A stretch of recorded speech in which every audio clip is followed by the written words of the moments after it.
clearly my finest achievement ever on my music covers channel. Oh god, no, it's advertisements and promotions and shit. Make it go away. And also bring back the in-game music. Oh, and maybe not quite that loud. Okay, I think we're back now. I just need to be back now. I don't have this entirely figured out. I just pushed a whole bunch of buttons at once. Hi everybody. Yeah, so that was the highest effort. I can't even call it a cover. That is a full-blown piano arrangement that I made back in... Actually, what year was that? 2016, probably? Hey, Lunathera. Glad you could make it. Lunathera, also a fan of this game. I'm probably at fault for that. And Hyperfraction. But yeah, the really funny story... I shouldn't have closed that tab immediately, actually. Can I bring that back up? I don't want it to play again, necessarily. Okay, yeah. Let me actually bring that back up, because... I thought... Yeah. So I think the biggest comment wasn't actually on, YouTube, but let me see if I still have... Can we still capture it? Yeah, it will. The actual composer of this apparently stumbled across it and, like, wrote about it on, I don't remember if it was Facebook or what exactly. It was some platform that I do not follow things on. And apparently he had, like, just extremely nice things to say about it. And somebody, this was, you know, again, this was back in, like, 2016 or something. I mean, yeah, 10 years ago. Very good candidate for the 10-year anniversary stream, actually. Somebody had informed me via Twitter or something that Jeff posted about it on Facebook or something, and they had discovered it that way. The other really funny story about this arrangement was apparently Mr. Bond, aka Quest for Semi-Glory. Mr. Bond and Tormod Wolf, who do their... they do a monthly podcast for 0 Hour Productions. They had apparently stumbled across this somehow, so I guess maybe it had come up in the Assault Android Cactus Discord at some point before I was even there, maybe? And so, like, they had been pretty impressed by this arrangement as well, and they didn't realize that I was the one who did it until, like, a year later when we met up in person at SGDQ 2017. I think that's when we finally connected the dots or something, and then they featured it, because they basically pick, like, a few, like, 3 or so OC remixes, usually, to put in each of their breaks, between the segments of their podcast. So, they had used it for that, and then they used it again when they realized, oh, actually, we know the guy who did that.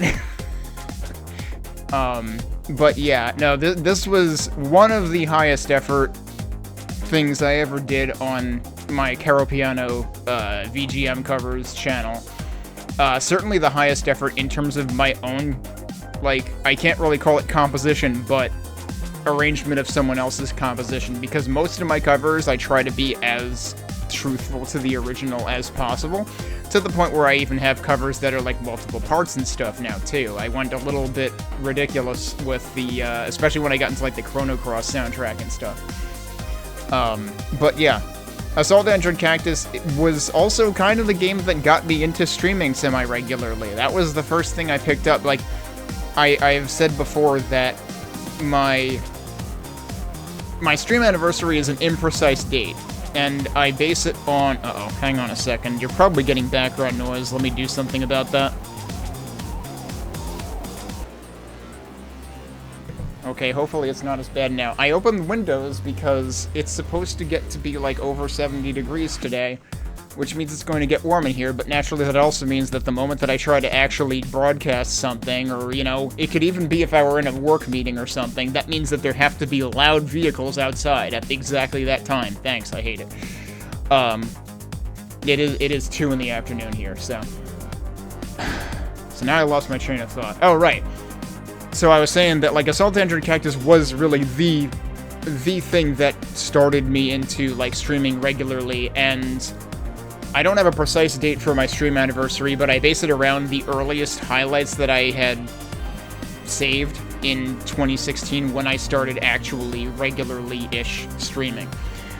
Because I do have one highlight from 2013, which is a Guacamelee speedrun, but I was totally not a regularly recurring streamer at that point.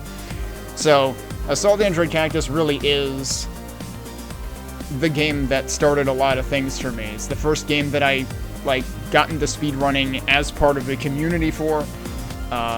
Obviously, we got to bring that to sort of a climax in 2017's SGDQ, when I got to commentate the run there, and I got to meet Toucan Sam and Mr. Bond in person, and Tormod Wolf and Saxon Fox. They were next to me. I was doing all the commentary, but they were there for emotional support.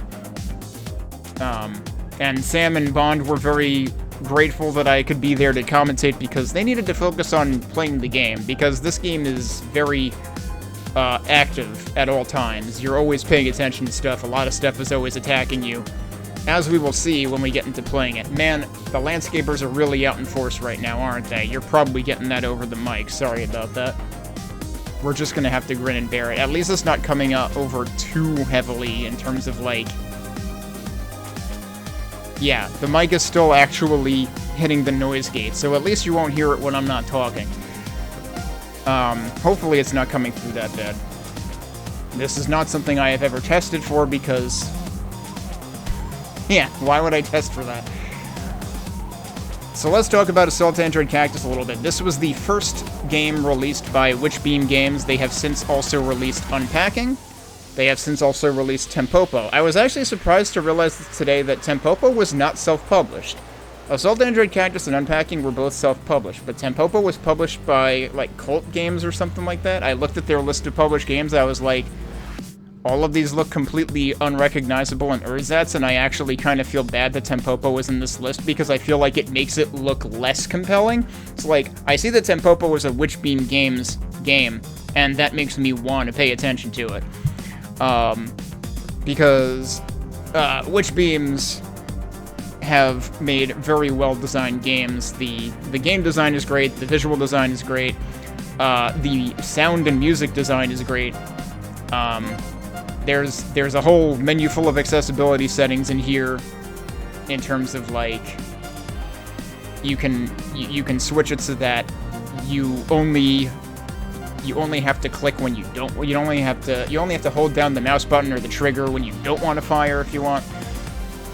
There are a couple of color filters for color blindness. You can reduce enemy hit flashes. You can turn off screen shake, which I've done. There's auto aim. There's revive assist, which I think probably makes it easier, so you don't have to mash as much when you revive, when you fall down and have to revive your character. And, like, this is done by a very small team. We'll see the credits at the end of the game anyway, but, like, the core team was three people. And then they have voice acting for every character, of which there are quite a few. There's 9 playable characters in this, which you don't necessarily realize right off the bat. There are 4 playable initially when you first start out in the game. And this game does have a demo. I bought this game because I played the demo, and this game has one of the best demos in terms of, like, selling the game.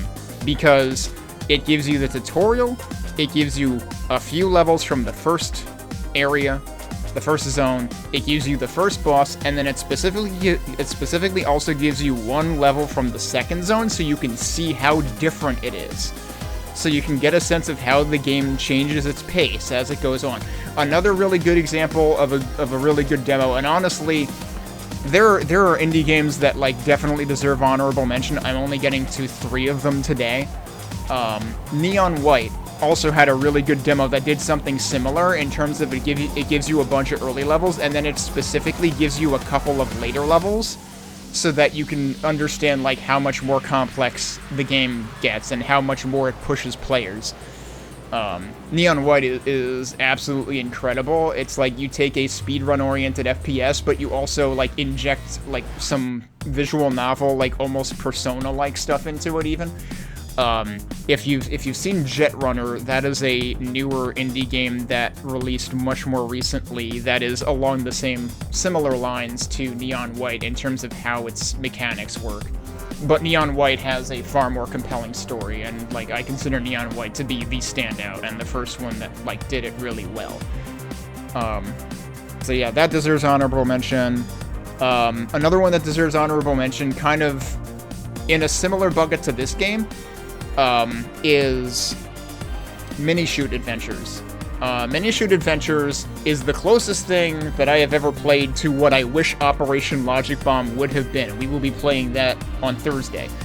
Operation Logic Bomb is a top-down shooter from Jaleco, and it's really interesting because it almost functions as a Metroidvania, but the progression is always purely linear. There's always exactly one place you have to go with each thing, and I always wish that they did more with that. And what Mini Shoot Adventures does is it's basically what if Link to the Past were a shmup. That's kind of what it is.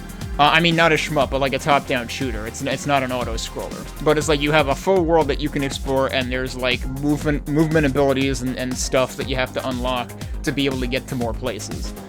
I was not super thrilled with how they decided to handle the end of Mini Shoot Adventures. That's like the one thing that knocks it down a peg on my list. Otherwise, it would be in, you know, if I were McCall, I would be calling it Ultimate. But we're sticking to the ones that are absolutely cemented at the top of my list today. So Assault Android Cactus gets that billing in terms of like top-down twin-stick shooters. You can play this with a gamepad. I feel more comfortable playing it with keyboard and mouse, so that's what I'll be doing. I will stop blabbering now, and we'll actually start playing. So you can see there's a number of game modes. Campaign Plus was added sometime around 2019, 2020. I forget if it coincided specifically with when it released on Switch. But Campaign Plus is a much harder campaign. I'm not going to be playing that today. I would not have time to play that today. I've only actually done a full playthrough of Campaign Plus once.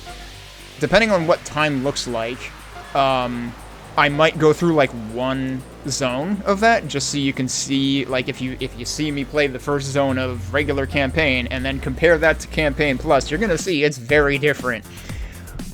Infinity Drive is a slight misnomer, but the idea is it is progressively more difficult waves. There is actually an endpoint. Ask Mr. Bond, Quest for Semi-Glory, he knows. I should shout him out in chat because I'm gonna keep mentioning his handle. Mr. Bond put in so much work on Infinity Drive. He was playing this game on weekends for years. I imagine there's a handful of people who have completed Infinity Drive, but he's probably done it with, like, the most characters. I don't know that he managed to do it with every single one, though. I don't even know if that's viable. I'm sure there was some kind of theory conversation about that on the Assault Android Cactus Discord several years ago. Daily Drive is, like, literally every day there is a new seed, and it gives you, like, a sequence of 10 or so layers, so it's kind of like a mini Infinity Drive, but it is also, like, different every day. So it gives you a reason to come back to the game and replay it. And then Boss Rush is what it says on the tin. And if I recall correctly, Daily Drive might be available right off the bat, I forget, but Infinity Drive, Boss Rush, Campaign Plus, I believe all unlock after you beat the game for the first time. We're gonna play Campaign, as I mentioned. I guess maybe I can try to, like, play one level with each character, but I'm also gonna, like, largely stick to the characters I'm most comfortable with. But we can start with the title character, Cactus. Can I... if I go into the tutorial, will it show the intro? How do I get it to do that, actually? Yeah! Because that's what I should start with. If we start here, that's probably gonna just throw me into the tutorial. Can I... Here it is, movie gallery. Here's our intro.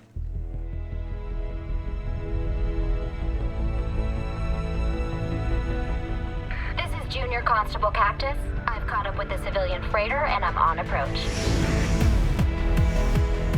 Copy that. You're looking at the Yankee Star. It sent a garbled message 3 days ago before going silent. We need you in close to scan for anomalies. Weapons lock detected. Preparing for evasive maneuvers. Weapons lock? That's a civilian freighter. There's a lot of lasers pointed at me. I think it used to be their asteroid defense system. This is beyond the scope of the operation. I'm advising you to abort the mission and retreat immediately. And submit a mission failed report? I hate those forms. I'll take my chances with the lasers. Listen to me, Cactus. The hangar is sealed. There's no way on board. I think I see an opening.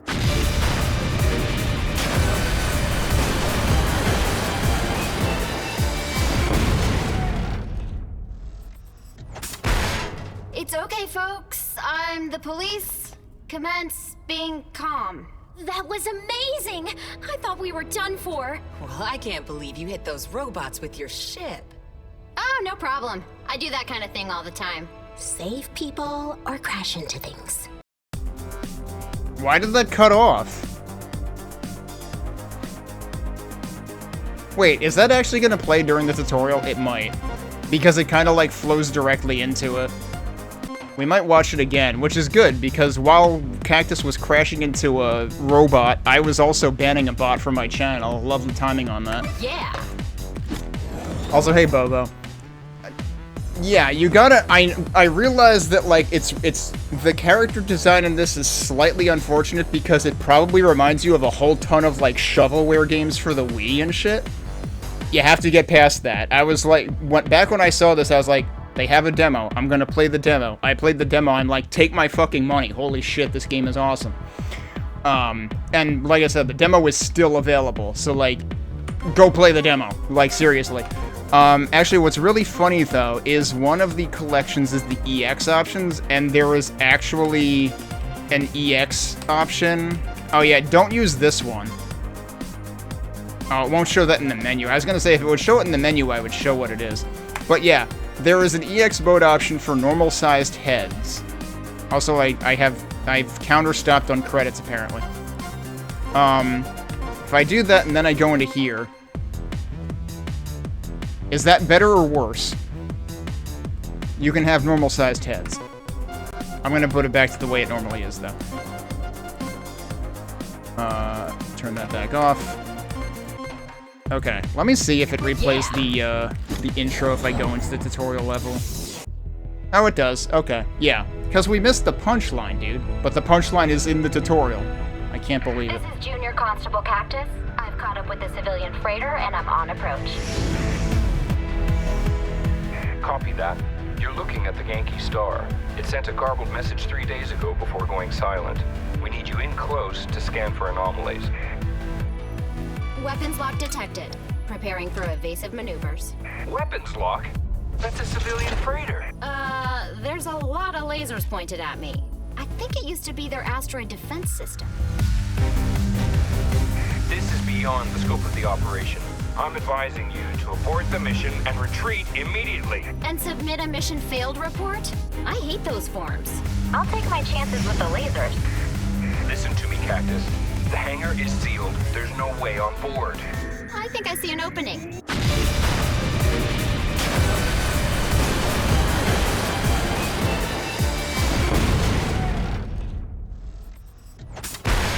It's okay, folks. I'm the police. Commence being calm. That was amazing! I thought we were done for. Well, I can't believe you hit those robots with your ship. Oh, no problem. I do that kind of thing all the time. Save people or crash into things. Both? Thank you. Alright, tutorial time. Move, aim, shoot. I'll wait to start the timer until after the tutorial and the intro video.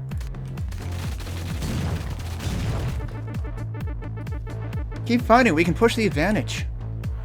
Defeated enemies release energy. Collect energy to power up the primary weapon. And they highlight it to show you what they're talking about.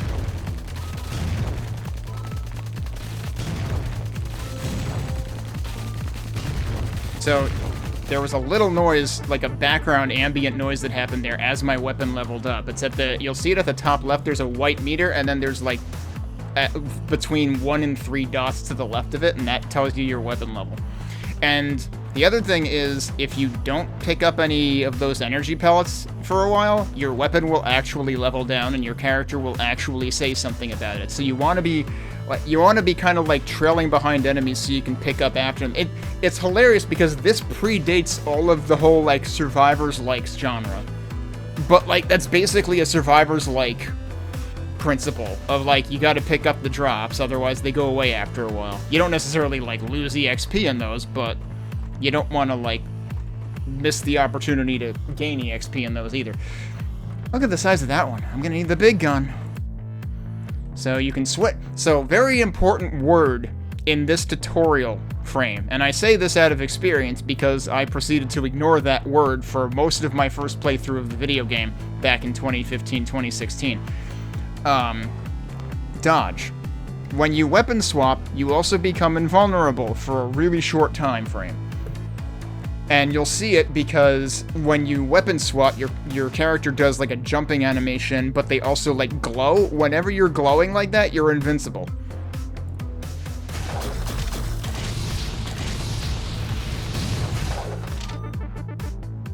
Ow, hot, hot, hot. Secondary weapons overheat during use and cool down while holstered. The meter on the floor shows the heat level. Firepower. And then we've got different power-ups. So we've got firepower. Shutdown. We've got shutdown. Notice my character is glowing during shutdown. Accelerate. That means I'm invincible for a couple of seconds. So shutdown makes enemies stop moving, makes your character temporarily invincible, and also makes enemies take, I think it's 1.5 times damage. It might be double. I forget which. Oh yeah, I need to keep an eye on the battery. I like how she has the wings down there to represent, like, consistent with what she is like on the field right then, because we got the accelerate power-up, which makes you faster and also increases your dodge chance. I forgot to read that. Over here. I accidentally clicked. But basically, you've got a battery meter. This game operates on a time limit. You have unlimited lives. If you get knocked down, that's fine, but you're wasting time, and you need to focus on not losing time. Accelerate. All clear. The full battery meter lasts 60 seconds. Batteries will eventually go away if they drop and you don't pick them up. Towards the end, especially if you're really low on battery, they will actually like try to beeline towards you. Like there's kind of like a desperation attraction effect to the battery when you're really low on it. But you do need to pay attention to batteries because you can just lose them, just like you can with energy pickups. Does someone want to fill me in? The ship's entire robot workforce is out to get us. Their masters, the 4 section lords, who are supposed to be protecting us, went nuts 2 days ago, and we've been fighting to survive ever since. We are not part of their little uprising because androids have independent cores. But that just means we're targeted along with the humans. Section lords can't take over ships. Your Nexus core is in charge. Why is she letting this happen? The core stopped responding 3 days ago. We were still investigating when the section lords made their move. Then our priority is getting your core back online. She's the one who can regain control. Someone, lead the way. Hold on there, space cop. There's 100,000 homicidal robots and 3 kilometers of ship between us and the core. Yeah? Who in their right mind would expect total strangers to follow them into certain death? Oh, right. I didn't introduce myself. My name's Cactus. Right, that solves everything. Let's go. Okay. Do we want to start with somebody else? Since you just saw Cactus in the tutorial, you saw that she has a machine gun and the flamethrower, or the assault rifle and the flamethrower. We can do Holly first. She has seeker missiles and a cannonball. Now, the thing about Holly's seeker is it has limited range, so you gotta maintain a reasonable distance between you and enemies, otherwise it won't do anything. That's the downside of it. And also, it probably does less damage than some of the other characters' main weapons. Like, Cactus is actually, like, really well balanced, and her flamethrower is great, so, like, she's actually a really solid choice, especially for boss battles.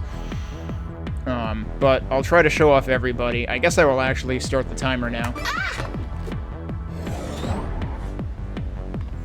Alright, and we'll start with Descent.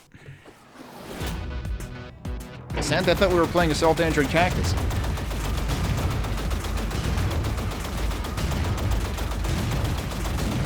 I may need to balance the audio a little bit. Cactus. How much is that? Cactus. That's probably fine.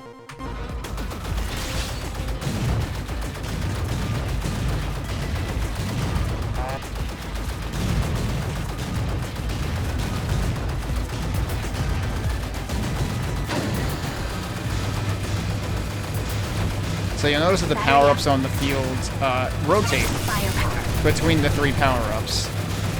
So if you want a different one, you can wait on it. Firepower extended. Battery over here. Oh, yep. Good call. I can do that after this level. Firepower extended. Well, I didn't even realize that was there, but we just extended. Weapon max. You can't hide from me. Battery out.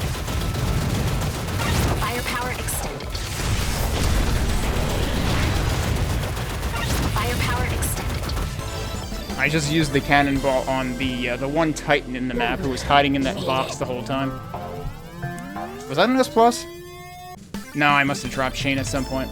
So, the thing that makes this game super replayable is it has a rank system, a grade system. I shouldn't call it a... Like, it calls it a rank there, but it's not rank in the sense of, like, arcade games where the rank increases and the game gets harder. The rank is kind of well within your own control, because you will naturally get higher grades by being more aggressive, because you will also end up completing the level faster, and clear time definitely does contribute, as you can see, to your score. And the more aggressive you are, the faster you're going to get through the level. You're more likely to get batteries more frequently, although I think there is a time component to when batteries drop as well. But ranks go all the way from, I think D is the lowest, to S+ is the highest. S+ requires you to never get knocked down.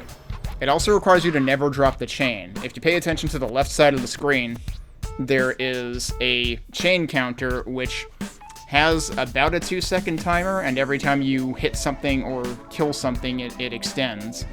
I think if you hit it, it like keeps it active. I forget the exact properties of it because it's been so long. Let me go pin the message that I need to pin.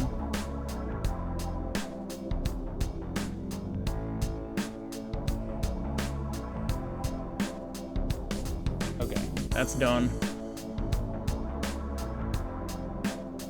Let's continue. Let's go to stage select though, so that I can pick a different character.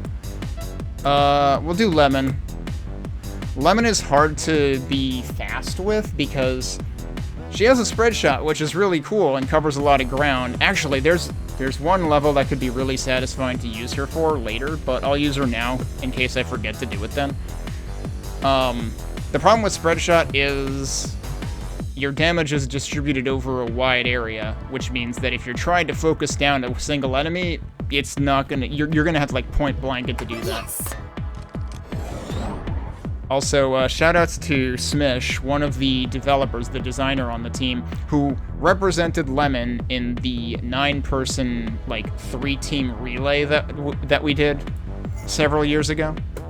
Because no one else wanted to do Lemon. I did Licorice in that because I basically went out of my way to find a character that, like, enough other people wouldn't be clamoring to use, and that I knew I could actually, like, finish the game reasonably well with.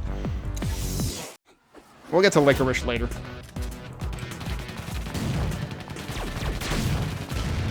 So yeah, I mean, Lemon basically has a lemon shooter.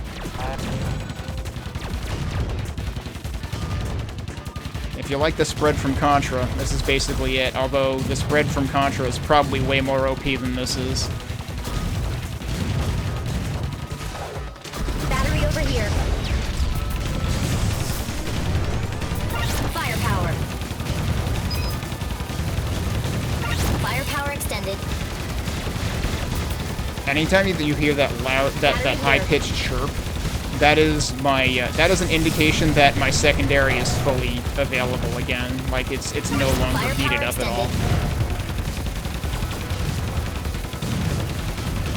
Weapon max. Battery over here.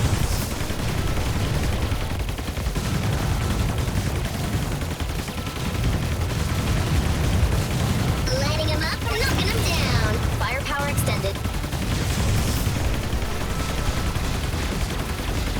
And you'll notice I am generally heading towards enemies because I want to try to be aggressive. But I'm always kind of like, you know, weaving a little bit so that I'm not in line of their shots. Firepower. Those explosions were because I switched to missiles. Accelerate. Firepower extended. Battery here. All right, who's next? Yeah, so you saw it start at D. We actually full chained that one. I'm not expecting to get any high scores today, especially not with Lemon.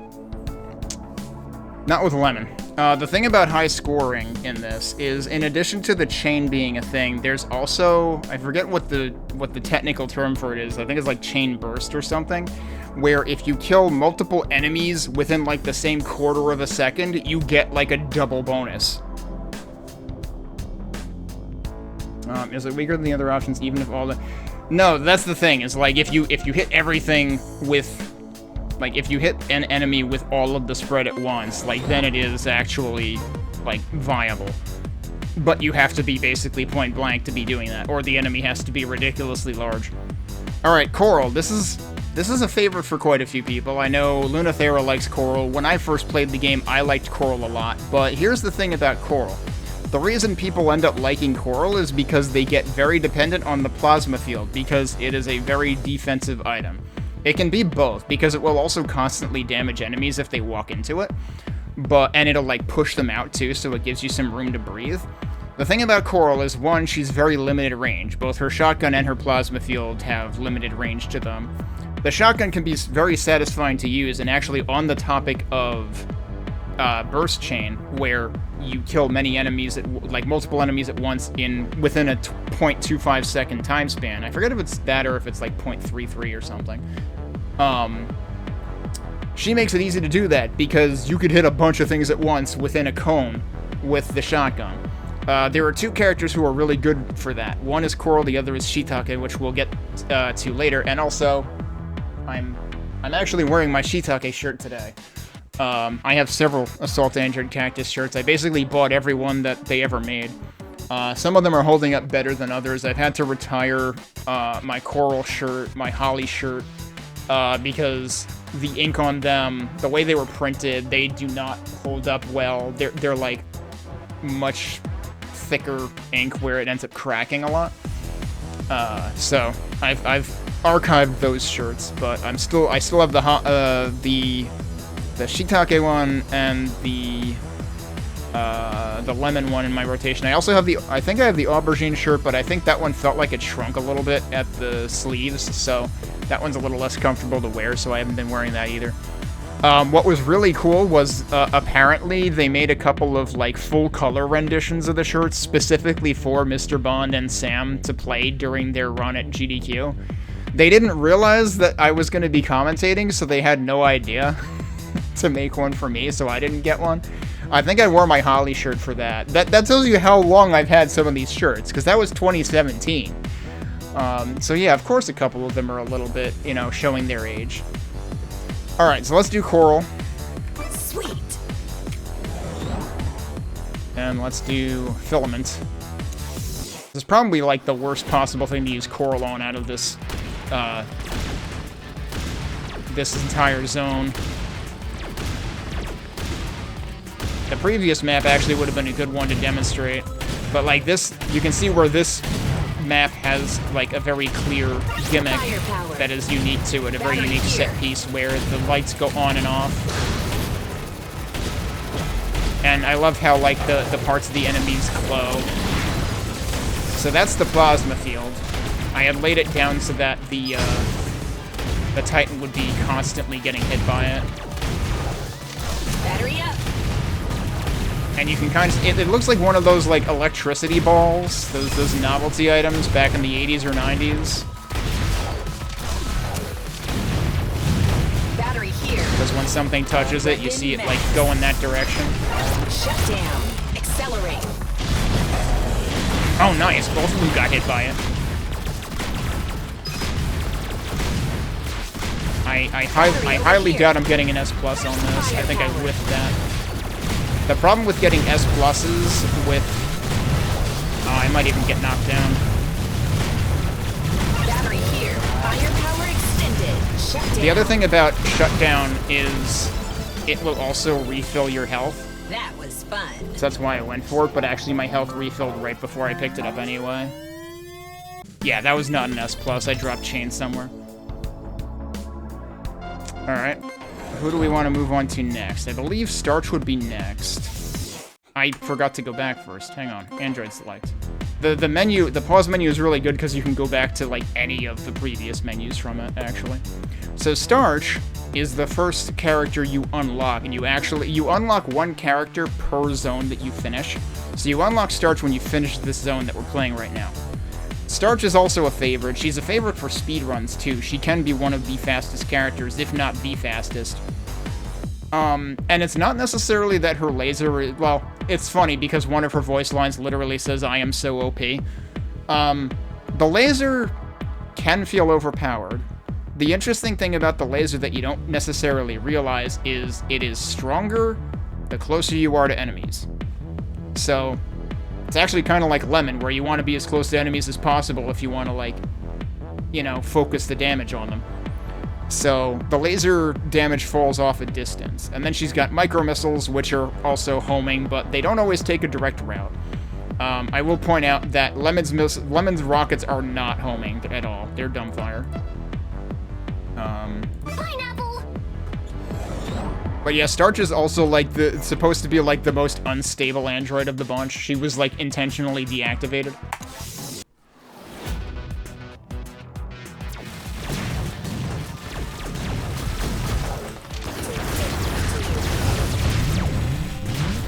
Oh man, I'm already getting hit by a bunch of stuff.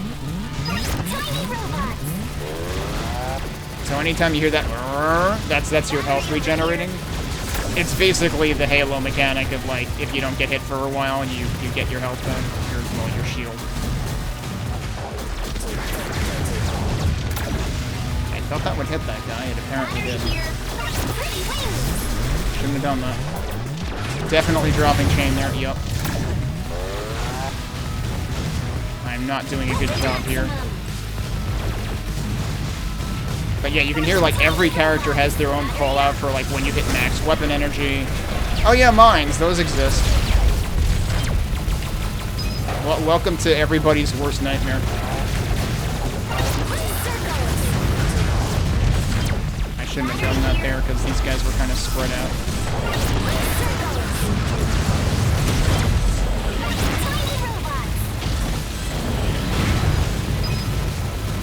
So the thing that balances out those Titans, who also shoot mines, by the way, is, they take a while to reload.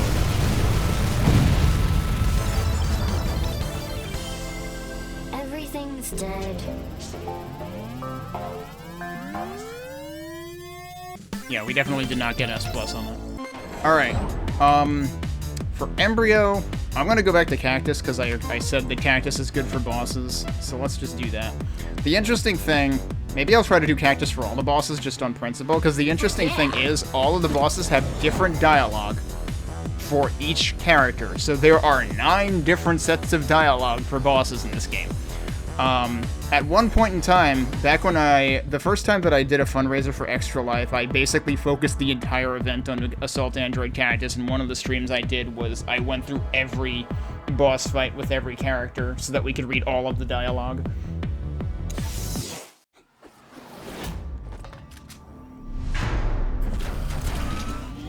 Production Overlord Embryo.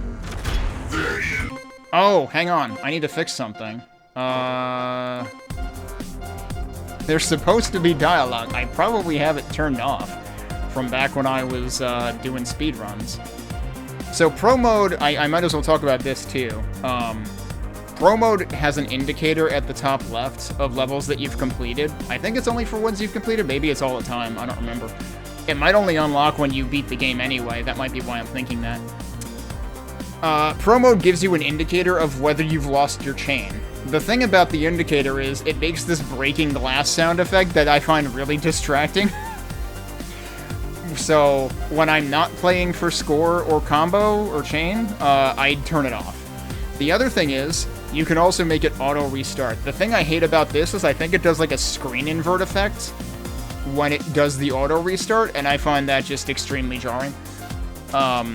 You can restart anytime by pressing R anyway, so you kind of don't need the auto restart. Where is... Oh, here it is. Boss dialogue. Yep, that. Okay, let's actually read the dialogue now.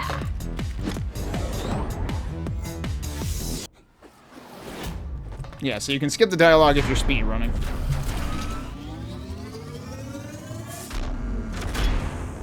Rats! Sneaky, filthy rats scurrying around my hold. And here is another one, a nasty little stowaway. I'll toss you out the airlock like all the other vermin. Don't call me a stowaway. I'm an officer of the law, and you're under arrest, Section Lord. Throw your arms on the ground and come quietly. Big words for a little android running on battery. We'll see how long this lasts before you get tired of playing cop. There is no escape.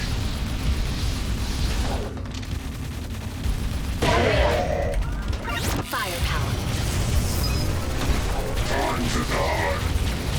Battery here. Hold still, filthy rat.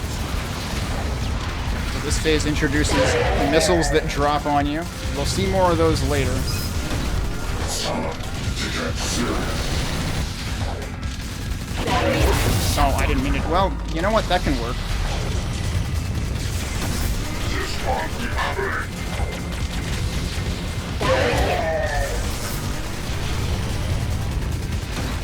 Let's finish this. Shut down. There you go. I love the face plant. You have the right to remain silent, and I don't remember how the rest of it goes. Normally my opponents explode. I might fall here, but do not underestimate the combined might of the other Section Lords. You'd fallen before I got here, pal. Thanks for the tip. All clear. So you didn't get to see much of what he does in that fight, but basically you can kind of think of it as two buckets of, well, like 3 pairs of phases, because phase 1 and phase 4 are similar, where he like kind of approaches you with the machine guns. 2 and 5 are similar, where he spins around and does like rotating formations, and then 3 and 6 are similar, where he does the missiles, but also 6 is kind of like a combination of like the 2nd and 3rd patterns, because he also shoots rotating patterns at you. Alright, so on to Zone 2. New color. There's gonna be a whole new aesthetic to the levels. I'm gonna go back and change who I'm using. What order do I want to do this in? Actually, yeah, Peanut is gonna be hilarious for, I think, the 3rd level in this, so that's fine. Which level do I want to use her on? Do I want to just go in order? I'm probably gonna regret just going in order for the 2nd level, but let's just go in order. So Aubergine is Mr. Bond's favorite android, which is really ironic because Aubergine is a nightmare to control for most people using gamepad. She is infinitely easier to control with mouse, because her primary attack is actually this guy, Hilo. He's like a helicopter drone that goes out and slices and dices things. She's basically Android Fruit Ninja. I don't know. Her secondary is real cool because it'll suck enemies in, which also makes more targets for Hilo all at once. But it's a very different playstyle, and like that's the thing with a lot of these androids, is like you can find something interesting that fits your own playstyle out of the, out of the 9 that eventually become unlocked.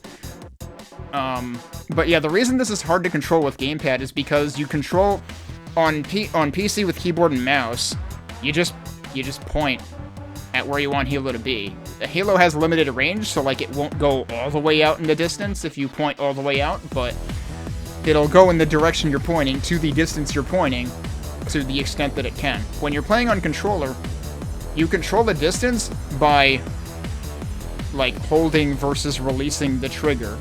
So if you want Hilo to stay in one place that isn't at like the furthest extent of its range, it's actually harder to do that because you either need to feather, you know, you need to like throttle your trigger presses, or what some people do, I think, is they basically keep spinning around so that it keeps like spinning in place as it's trying to like go to where you're telling it to. But yeah, I will have an infinitely easier time of this playing it on mouse.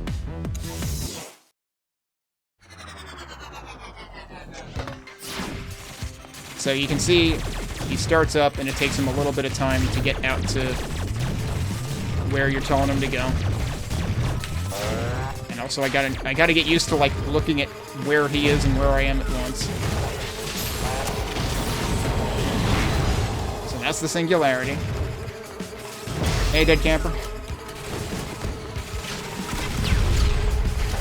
Battery over here. And the singularity does do some damage itself, as you can see where, like, that dude just instantly died as soon as I plopped it on him.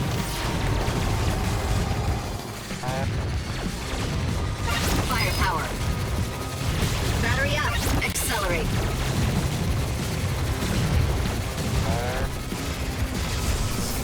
Well, there's more of you.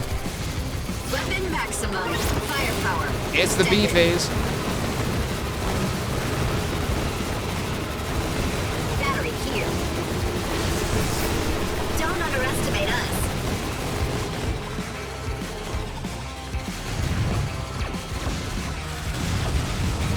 Firepower.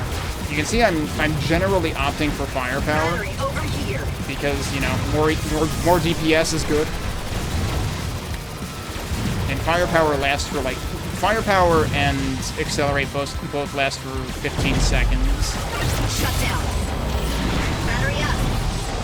That was hilarious. You saw that Titan get sucked into that. Because it was shut down, so it like couldn't resist or anything either. Firepower. Battery over here.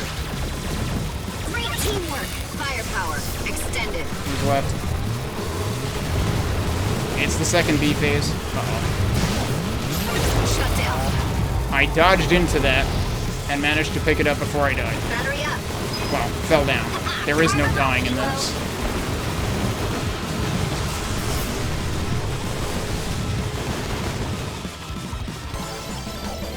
I probably dropped chains somewhere.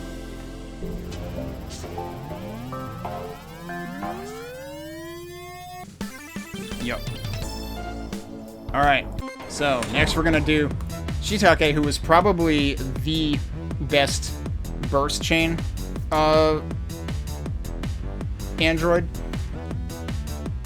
I mean, I guess it's kind of a toss-up between her and Coral, but she's got a railgun, as you can see there.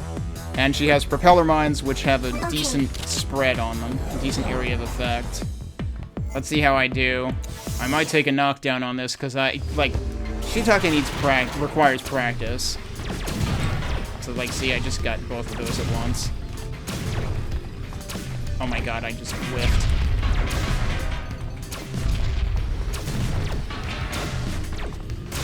So, like, speed running with Shiitake. Yep, there you go. I just I tried to lay a mine, but I didn't do it fast enough. Firepower. If you're going for score, you probably don't actually want firepower with her, because, like, it's going to undermine your clustering of enemy kills. Alright, so remember when I said we'll see more of those, like, missiles that drop from the sky later? The little white toaster dogs do that same attack that we first saw from Embryo. Battery sighted.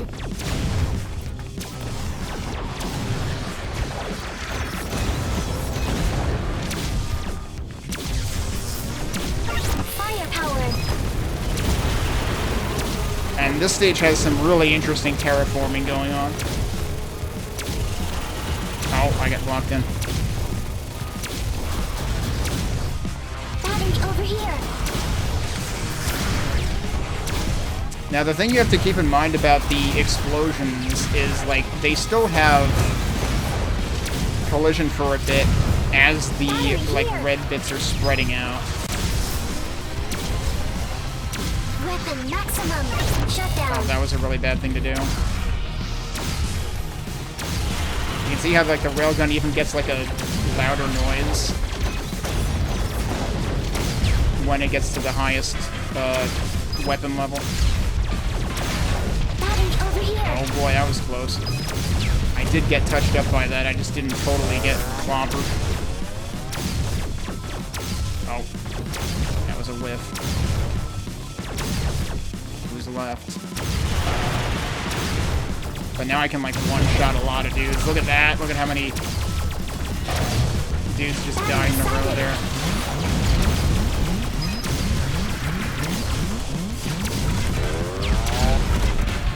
I must have missed a battery somewhere.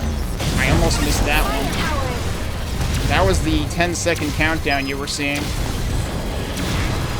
Battery here.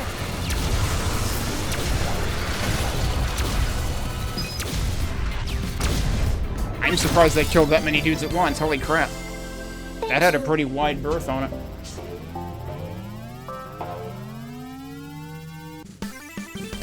Yeah, so like I said, Shiitake needs practice. That is the first non-S rank that I've gone, but that's because I took a knockdown, I think. I forget if that immediately disqualifies you for even S, or if it's only S+. Alright, so we've tried all the characters except for one. I'm not going to try that one. Yeah, let's not try that one until later. That'll make things more interesting. So we're gonna go back. Do I want to do more Cactus or do I want to do more Starch? Oh wait, no, hang on. I'm getting ahead of myself. There is one more that we want to do now. Peanut. Peanut is interesting because part of the properties of her weapon is it keeps causing damage because it stays on the floor. So she actually lays down magma. What's interesting is, man, I probably should have paced this out differently. So I'll have to remember to point certain things out because certain characters have certain similarities to certain bosses, which is interesting because it's not necessarily like what you unlock for each respective boss. Like, Aubergine actually has a similarity with the third boss, but you unlock Aubergine after the second one. But I'll try to remember to point that stuff out when we get to it. And then, there's a reason why I said Peanut would be actually hilarious for this stage, because of her drill. Alright! Let me show that real quick. I'm pretty sure it's this stage. Yeah, it's this stage. So watch what happens when I do this. Oh, that didn't do it. Wait, does this stage not do the thing that I'm expecting it to do? Do I have to do that with a later stage? No, there you go.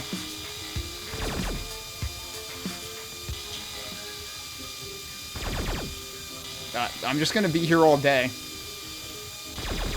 Alright, I'm gonna restart now because I just wasted a ton of time.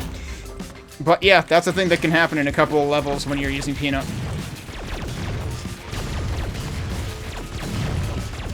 But yeah, so see, like, you can hit enemies directly with this, but you can also, like, sort of precede damage on the ground.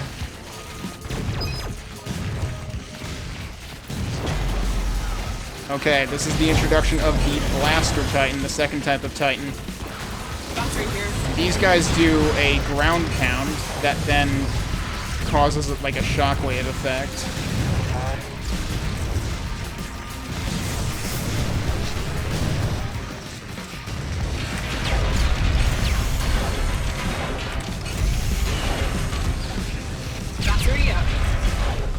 Oh, bad timing. My least favorite phase of the entire level, easily.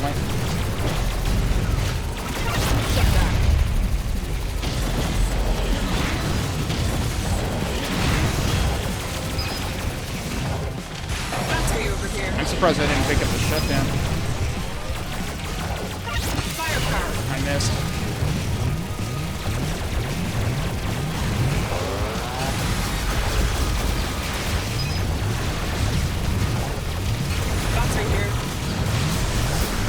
Oh.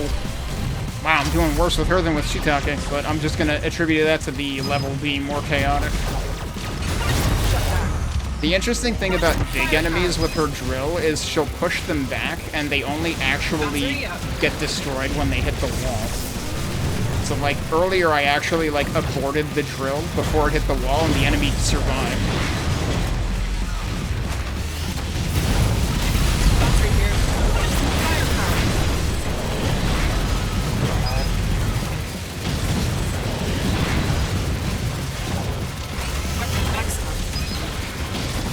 Also, Titans take a while to turn around, so you can kind of take advantage of that, too. Fixed him. Probably another A. Yeah. Knockdowns might disqualify you from S straight up. It's been so long that I forgot. Alright, I'm gonna go back. I didn't want to spoil that one yet. Forget you saw that. Do we want to do Starch for this, or do we want to do Cactus? I think I'm just gonna go Cactus. Yeah. But yeah, we're gonna save... I mean, I did mention the other character's name already anyway. We're gonna save her for later. So the thing with process is conveyor belts.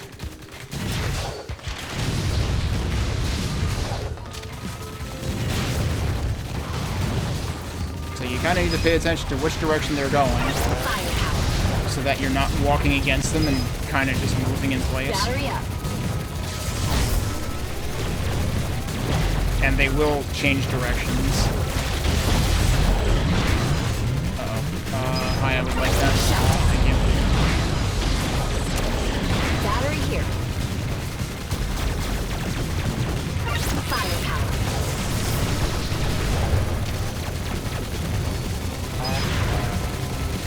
Weapon max. Battery up. Yeah, and items will travel along conveyors, or at least batteries will.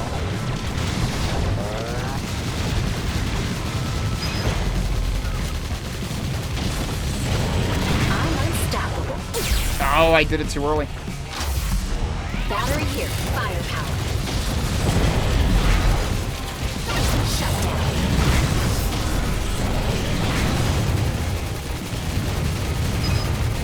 Battery up.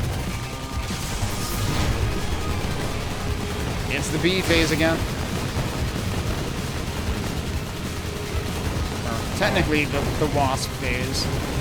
You might have noticed when I was looking at the menus earlier, there's a codex, and there are explanations of all of the enemies. I was right in the line of fire. Oh, you got to see the full attack of the Blaster Titan there.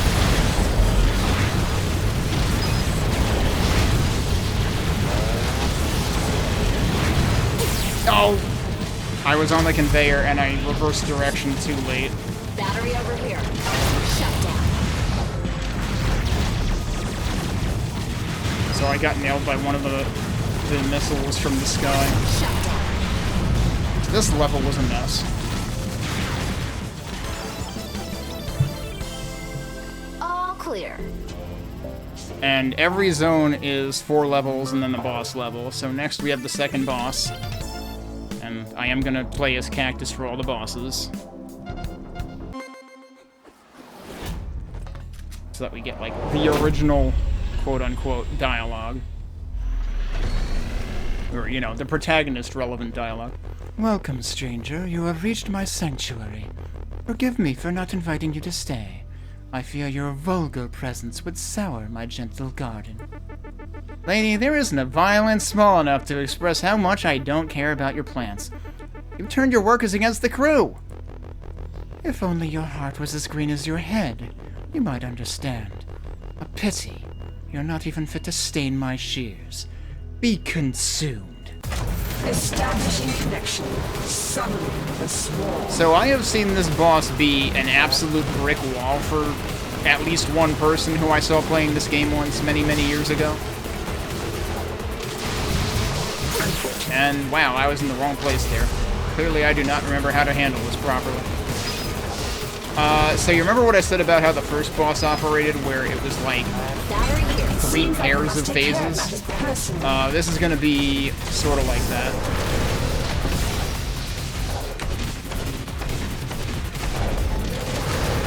Oh my god, I can't believe I was in the way of that.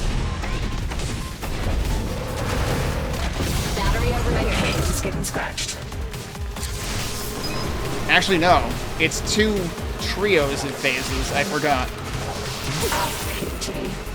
And the problem is these start, like, growing and, like, ebbing and flowing and, like, coming in and out. I'm unstoppable. And the thing about these phases is, like, The phase is the bees. Like, you have to damage the bees.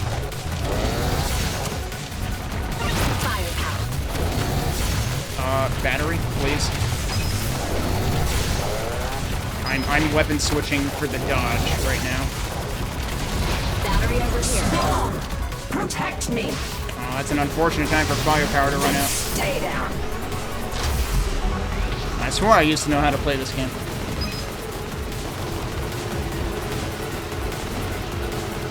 Oh, right, and now they do, like, surges. Bring 'em on. Battery here. Nice.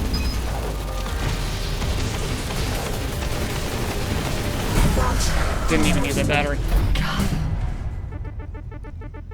I don't have much of a green thumb, but I think I did a pretty good job pruning.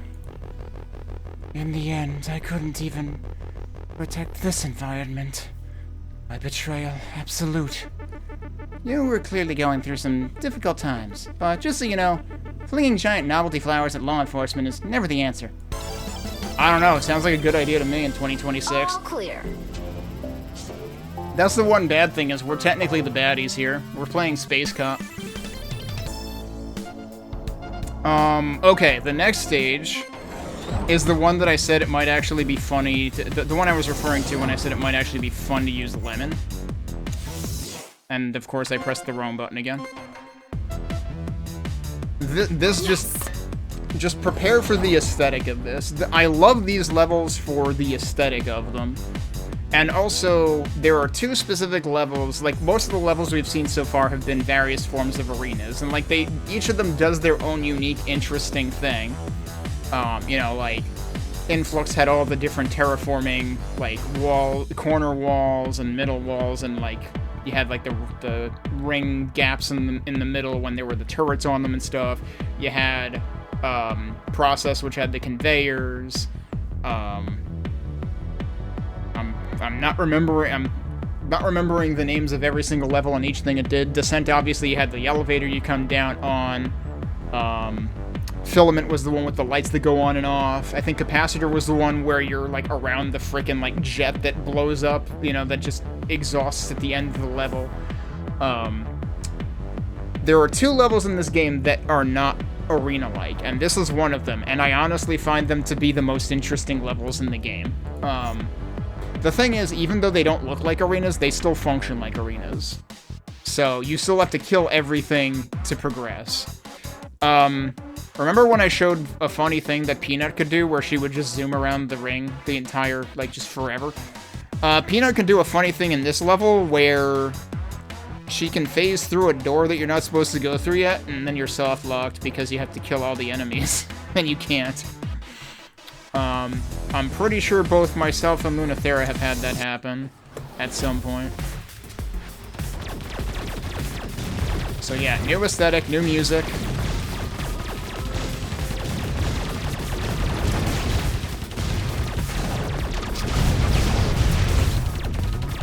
Firepower. Battery up. Accelerate.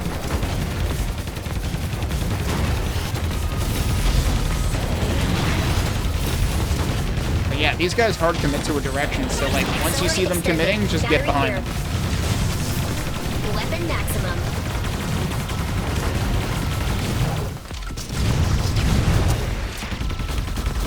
Firepower. I'm getting a feel for this. Battery over here. Shut down.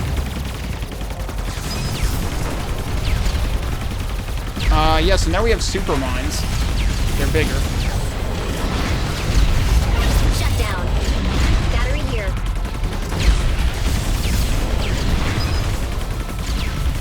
Firepower. And they make a bigger boom.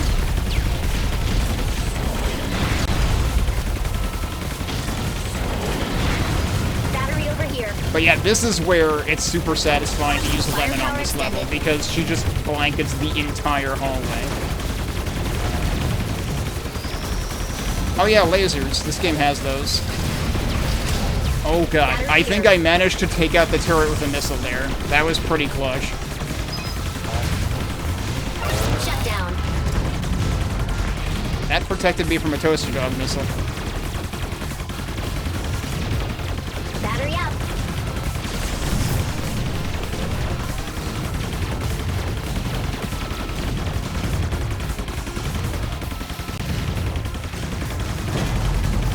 Shut down. That thing that came out in the middle there, that was the laser turret.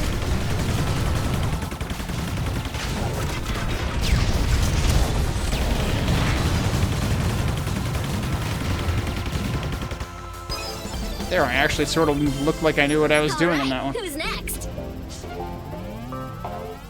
I probably dropped chain? Yeah, I did. But yeah, that's one of my favorite levels. Transit is a really interesting one. I might use Starch for this one. Pineapple. The missiles might come in handy. So Transit, you can kind of guess what its shtick is.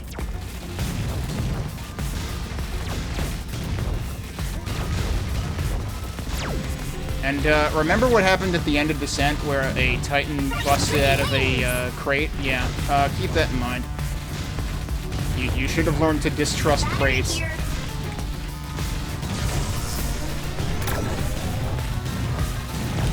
And yeah, like every weapon level up, the weapon sound changes. You could like hear it kick into gear and then the buzz is lower pitched. Battery up.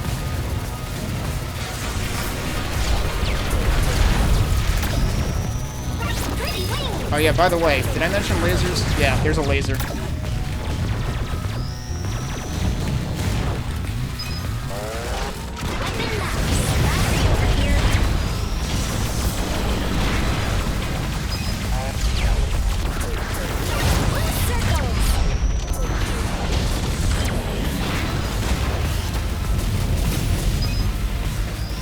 Definitely losing chain now.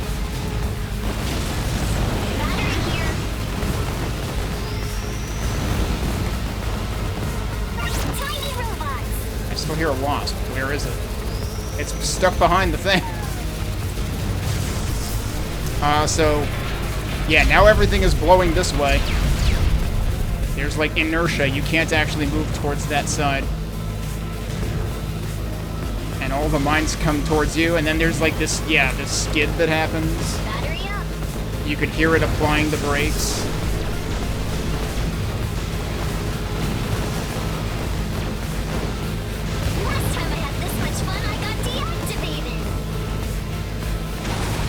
Another new enemy. These guys send out, like... They look like fish. I think they're called nodes, but...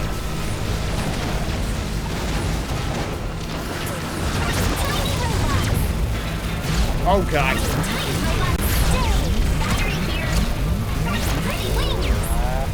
Somehow I didn't die there. Didn't get knocked over. Laser time.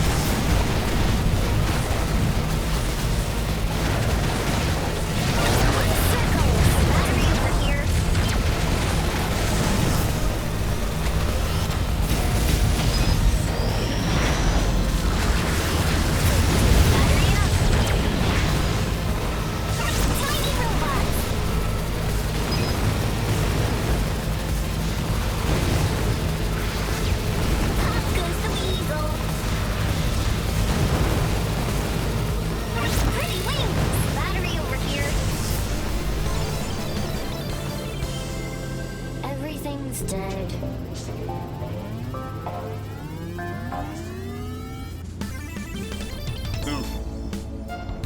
Not a particularly good S, apparently, either. Alright, if we're going into heat next, then I guess we should be Cactus again. Yeah. Because, yeah, guess what Heat's, gimmick is.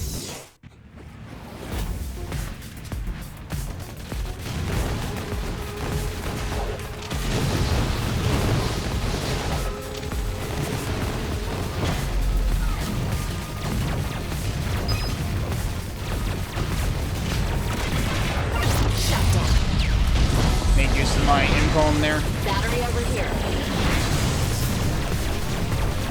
So now, this is a good time for me to point out that there is meaningfulness in the fact that, like, the mine explosions and the lasers we've seen and this flame are red.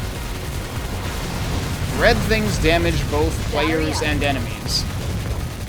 You'll notice the players' shots are sort of like orange-yellow. Orange-yellow things only damage enemies. Later we will see blue things. Blue things only damage the player. They do not do the player any favors. Firepower. Battery here. But yeah, basically never be standing near one of the jets. I say as I have to go there for a battery. Because you'll notice they, sometimes they turn, sometimes they don't, sometimes they're on, sometimes they're off. Battery over here. Yeah, so that guy just got immediately roasted. Because he just brought them the worst possible plays. Oh, that's a blaster back there. Shut down. Battery here. I'm glad that jet wasn't on while I had to pass through. Firepower extended.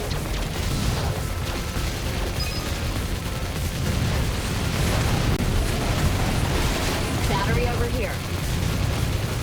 Shut down. I'm on fire. No, you're not.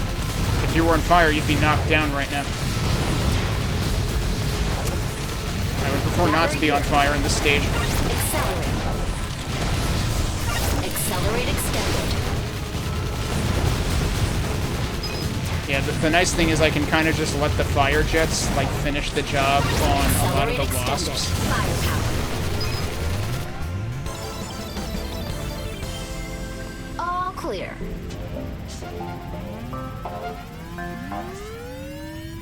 Yeah, I definitely drop chain. Alright, so next is Revolution.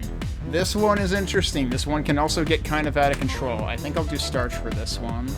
Pineapple. Also, I'm cognizant that the audio is probably overpowering me slightly, so let me put that down a little bit. Although, like, I was also calling out particular things that required you to be able to hear, like, the lower points of the audio before. But we can probably not worry about that anymore. Battery up.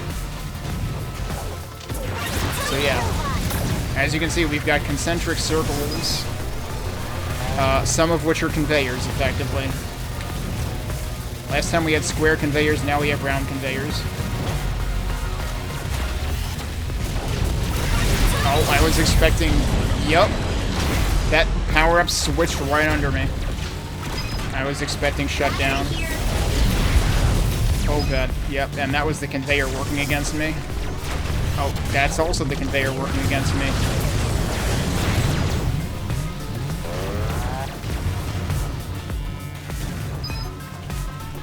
Where's the enemy?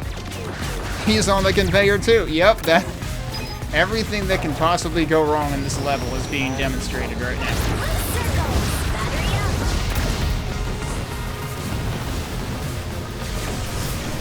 But yeah, like, there's always clear callouts whenever a battery drops. Like, the audio design in this is really, really good. The one fault in the audio design is that if you're playing, like, co-op with multiple players, there's no good way to distinguish, like, which player an audio event is happening to. The sound is still too loud, isn't it?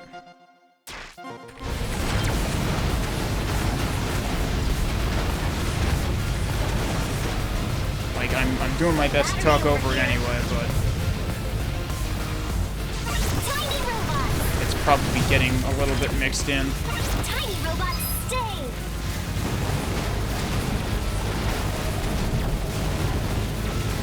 Battery here. Do enemies killed by the environment extend your chain? That is a good question that I don't remember the answer to. Up goes the weasel. Pretty wings. I want to say it might still, like, prevent it from expiring, but I might even be wrong on that. Battery over here. This is why I wanted micro-missiles. Circles. Because the missiles can kind of, like, get around the walls.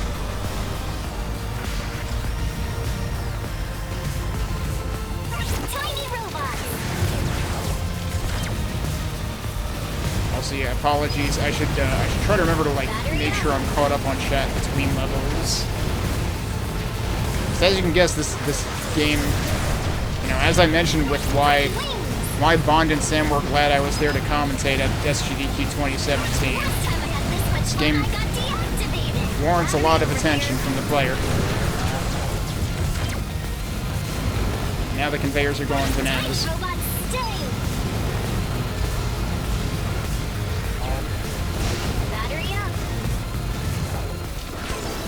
Oh, we're done. Okay. I was like, where are the enemies? I'm just gonna fire the missiles. And the level was like, but I am tired. Right, I got knocked down. It's an OS on that. But yeah, I do not remember the exact properties of the chain with regard to enemies that you were not the one to kill. I'm trying to remember if I've, like, seen people lose S+ attempts to enemies getting killed by the environment instead of them, and I honestly don't remember which way that panned out. Alright, let's switch back to Cactus. So this is the boss that I was mentioning. Kind of has ties to Aubergine. I think Aubergine actually, like, worked with this section lord. Trying to remember, I want to say Holly worked with Vespula, which, you know, would kind of make sense since, you know, they're both named after, well, I mean, Cactus is named after a plant too, so I guess that's not really, they're all named after vegetation. Or a lot of them are anyway. So the interesting thing about this boss, too, is this boss ends up feeling... So each of the bosses is a difficulty spike in their own way. Vespula because you gotta do the frickin' crowd control with the wasps. This boss because it is fewer phases. And fewer phases means fewer battery drops. So, Embryo and Vespula, I think, were both 6 phases. This one is 3. Which means you're only getting 2 batteries. Attention Forest Service? Foreign Service. Only you can prevent... Cactus is not preventing forest fire. She has a freaking flamethrower, dude. Attention Foreign Service Android. There is a state of emergency in effect. Ship protocols require you to surrender for processing. I'm with the IPP. My protocols say you surrender. Seriously, you're participating in a robot uprising. You are in so much trouble. Turn yourself in. My apologies, officer. It appears both of us have paths we are compelled to follow. This will be over quickly. Yes, the boss dialogues are different for each and every character. That's why I mentioned earlier. One year when I was doing a fundraiser event, I specifically played all the bosses with all the characters. I'm gonna have to check whether I still have that video and whether I put it on YouTube or not, because I'm not sure whether I did. Initiating containment protocols. I thought his voice was deeper. Establishing defense perimeter.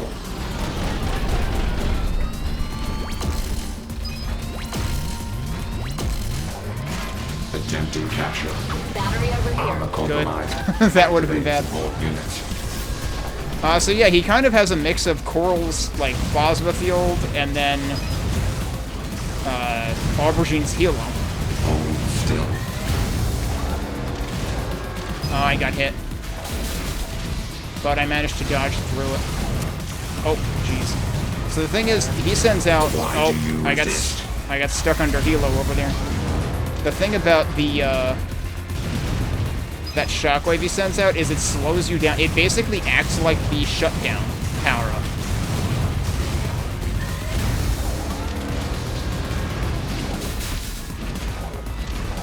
That was me dodging to try to avoid getting clobbered by Helo again.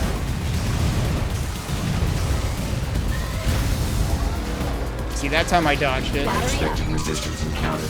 Activating additional. Yeah, geez, I was actually in the danger zone there. Alright, this part gets interesting.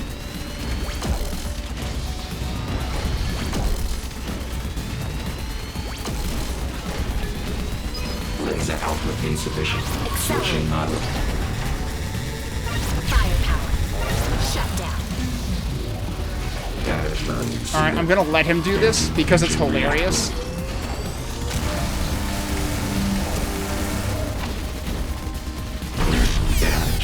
Systems inoperable. Like, I might not have let him do that laser if I had fully laid into him when he was shut down, but Phase 3 basically has 3 sub-phases in terms of the different defense heads with the lasers, and the third one is hilarious, and it's even more hilarious in Campaign Plus. That was harder than it needed to be. I don't get it. You know your orders are bad, so why were you going along with them? Section Lords follow the will of the strong. The traitor Venom was stronger than all of us. Wow, I can't even imagine what it'd be like. What it'd be like to follow a bad plan just because someone gave me orders. That's probably why I get written up so much. All clear. Like, I'm pretty sure one particularly funny pairing of boss dialogue is when Holly goes up against Embryo, and I think Embryo just fucking cracks up. Alright, I think I might take a quick break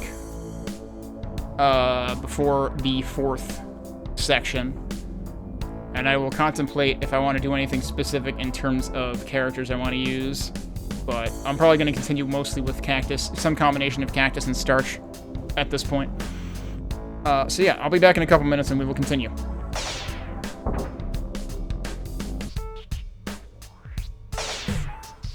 Okay, let's move on to... Start the timer so I don't forget. And move on to... Zone 4. Exterior access. I've been forgetting to read them. The nice thing is you can also go back really easily with the top here. I think you can use, like, the bumper buttons on the controller for it, too. Zone 3 was the security station. Zone 2 was the hydroponics bay. Zone 1 was the cargo hold. That was where we broke in. Exterior access. Alright. This is where the game really starts turning things up another notch, but I mean, that's kind of a thing. The way they intentionally designed it... You know what? I should have done Starch for this, probably. But it's fine. So this is a new type of toaster dog. These don't shoot missiles. They literally give you a new leash on life. So remember... It's actually interesting, because... The first toaster dogs were introduced in the second area after you fought Embryo, and they basically did the same attack that Embryo did with the missiles. I cannot believe I timed that wrong. I was too late on it. Firepower.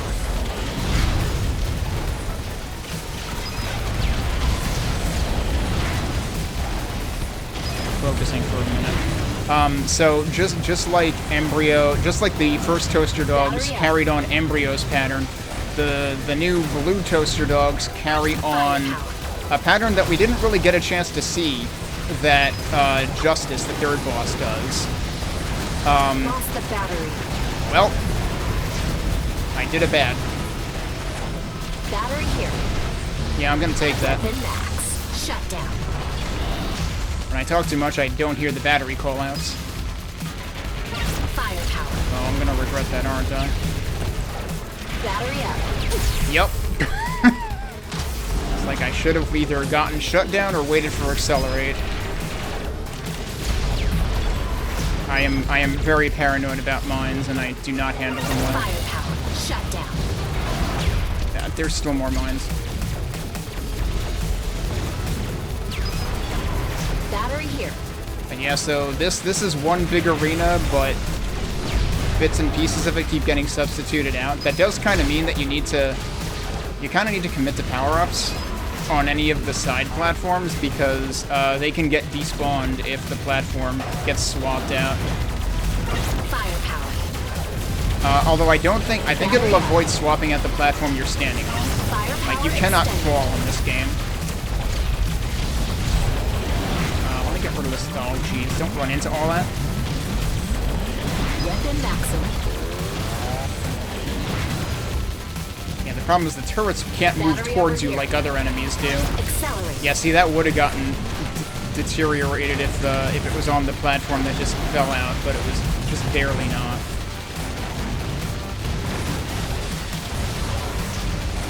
Firepower. Battery here.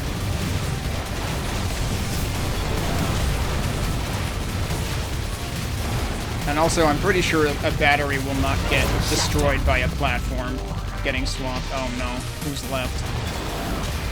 I got a really badly timed shutdown there, where like all the enemies were like really far away. Uh-oh, this is bad. Wow, I can't believe I came back from that. Shut down.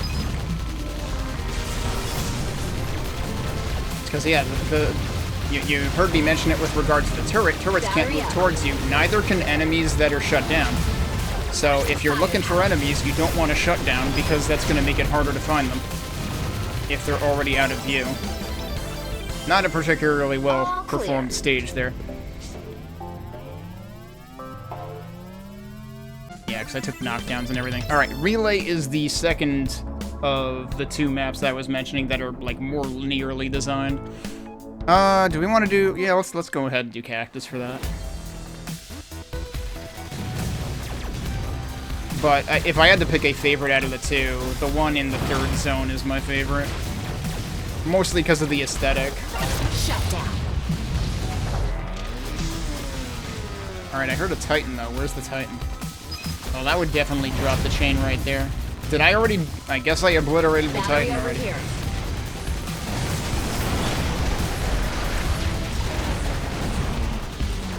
Firepower. The problem with this backdrop, the color of the platforms in this area, make it harder to see missile reticles. Battery up.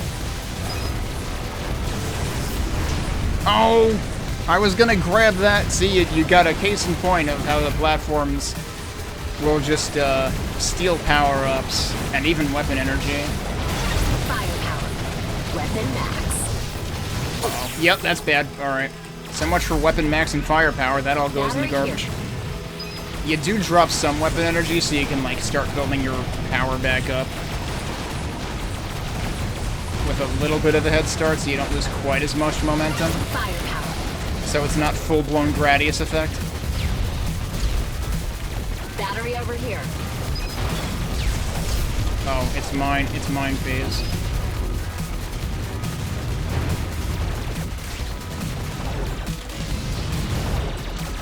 The interesting thing about this part is, like, Battery up. you can be at, like, slightly varying points of the enemy progression, like the enemy waves, by the time you hit this elevator. Because, like, normally I think I encounter those mines on, like, as I'm approaching the elevator and they're on it. Ah, damn it. Firepower. Battery here. You can see why I'm saying I'm not doing Campaign Plus today. I'm out of practice enough of the original campaign. Battery over here. Firepower.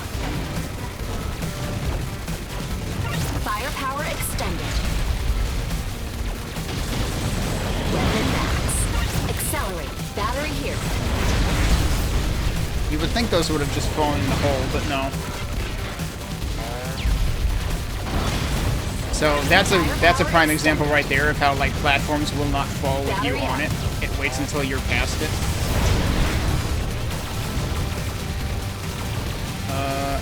Shut down. Battery here. I didn't want to wait for, 2 cycles of the power-up. This is not a good idea. Alright, we can get firepower here. What I'll do. Firepower. That Blaster Titan was not really doing anything particularly fast. Battery up. Actually took a while for that platform to detach. Actually, staying on that platform is a viable strategy for a lot of this last section of the level, but you can never walk off of it if you're doing that. Battery over here. But you can kind of use it as a choke point. The problem is, Shut down. I think there are a couple of phases involving turrets here. Shut down. Battery here. It might only be the initial phase, actually. Shut down. Battery over here. Yeah, that worked out pretty well. All clear. But yeah, we got knocked down on this, so... Alright, next is Focus. It's another circular arena. The beginning of this is probably the hardest part to freaking keep chain on, just from the perspective of, like, making sure you're always killing things.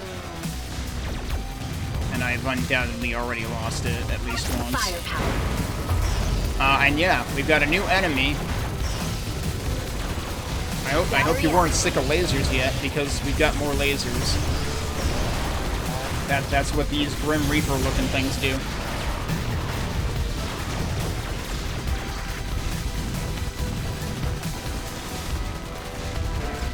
Firepower.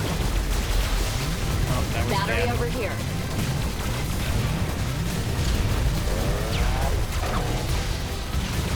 I was just trying to not die, hopefully. Accelerate.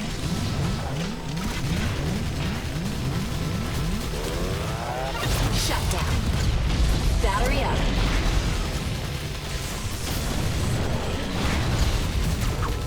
Oh. Toaster dogs. Those are called fetch Fidos. Specifically. I'm on fire. Firepower. Battery over here. Oh, jeez. Firepower extended. Battery here.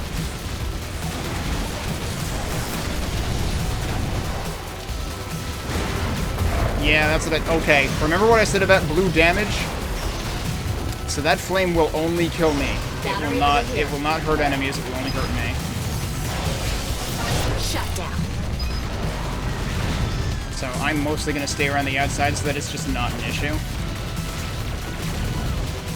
Because it only is an issue in the middle. Battery here. How did the battery get all the way over there? It's like I saw it drop and then for some reason it just went in the entire opposite direction. I'm unstoppable. Battery over here. Why is it over there? Firepower extended. Yeah, so see the battery preserved.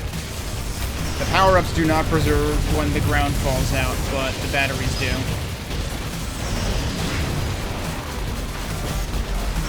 Battery up.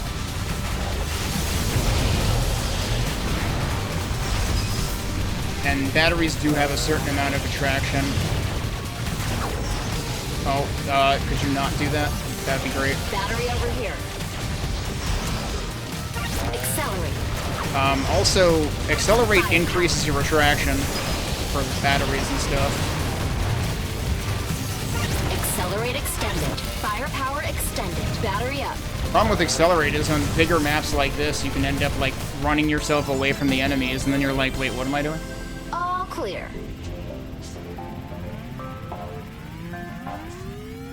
Did I not get knocked down on that? I got awfully close a couple of times. Repeater, I'm almost definitely going to eat shit at least once. Repeater is chaotic. I'm gonna switch to Starch. I could do it either way, but Repeater, if you've ever played, what was the name of that game? Supergiant Games' first big one, Bastion. Pay attention to what the floor does in this, because this is basically Bastion as a Assault Android Cactus arena.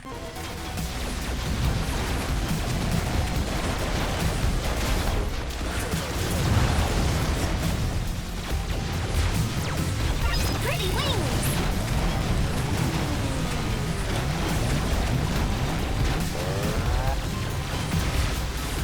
Battery over here.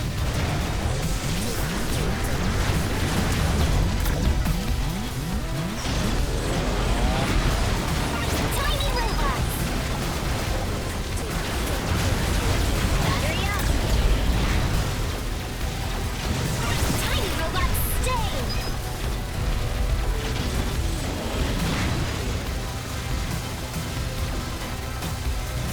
Oh yeah, these guys are new in this level. Tiny robots stay. They do like a big radial attack of bullets. Tiny robots stay. And then we had a mine phase. And now you'll notice we're getting like a lot of walls spawned in this particular wave. Stay out of Grandma's house. Tiny robots stay. I couldn't see where the Reaper was. I think they're called Reaper Spectres, and then there's going to be hey, there's another mine phase. There's going to be another type called Banshee Spectres later.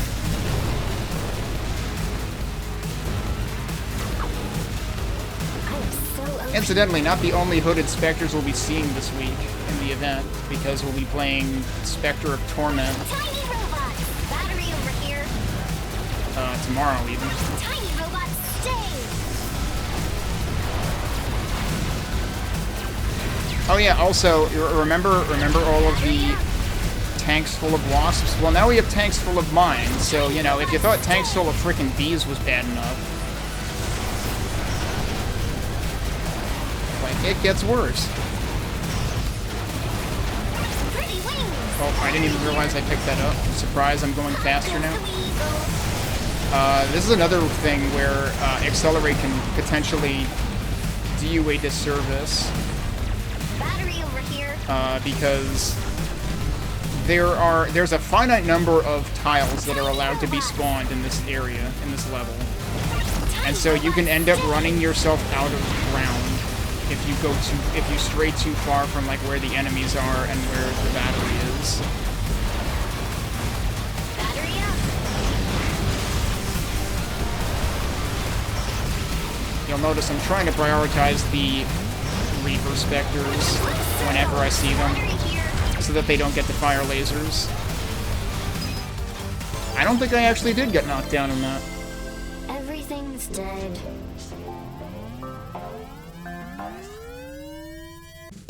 Yep, we got an S in that. Alright, and next we've got a boss. I'm gonna switch back to Cactus.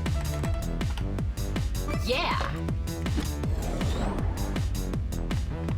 So this boss is a big brick wall for Coral. This is probably the first boss that is really a brick wall for Coral. Coral is actually kind of great for Vespula because the plasma field will do a pretty good job against the wasp phases. You'll see very quickly, if you remember what I said about, you know, Coral's downside, you'll see very quickly why this boss is a brick wall for Coral.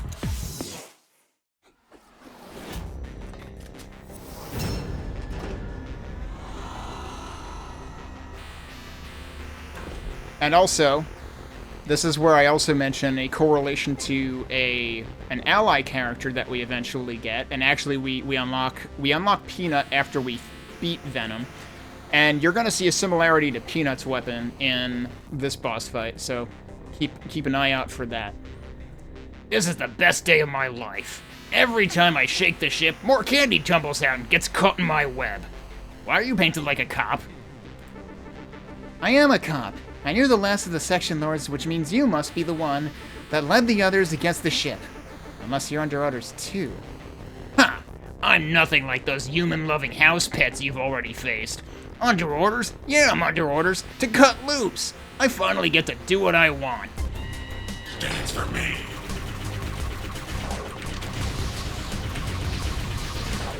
Battery over here. We're just getting started.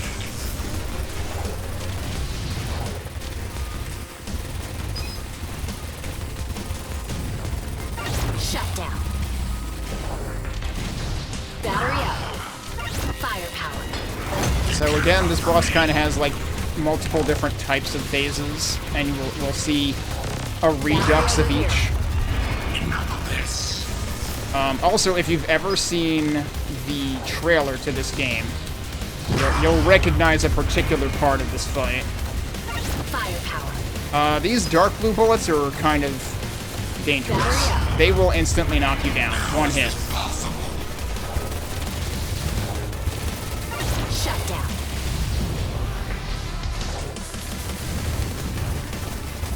Weapon max. Shut down. Firepower.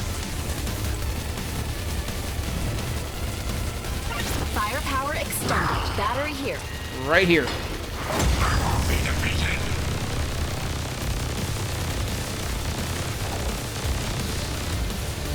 Battery over here. You didn't get to see the dark blue bullets in that phase. And now it's everyone's favorite, the butt phase. But watch out for these guys. Firepower. Battery up. And now is the, I can't believe it's not Peanut phase. Taking you with me. You didn't really get to see him do it. Power. You can see that he was, like, spilling this blue stuff all over the place, which is literally Peanut's magma, except blue. Remember what I said about damage types. Orange damage is caused by the player and hurts only enemies. Blue damage is caused by enemies and hurts only the player. It's literally the same weapon, though. What Venom will do in that phase, if you give him time or you get close enough, is he will basically make a barfing noise and actually, like, sort of project the attack closer towards you and, like, speed up. Guess there was nothing redeemable about you after all. And what did you say about orders? I thought it seemed suspicious that Section Lords could do this. Wait, save me. I'll talk. I'll tell you everything. There was this android in black armor, and the core, she...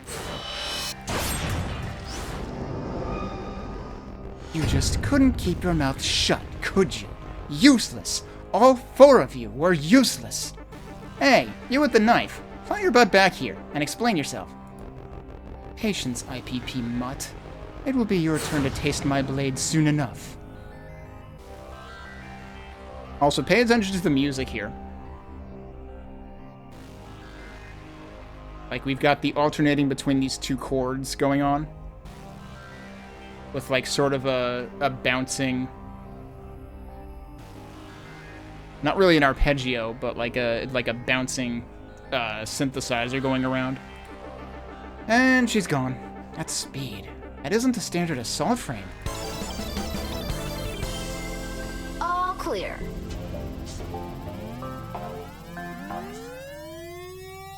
You're shitting me. I got an S...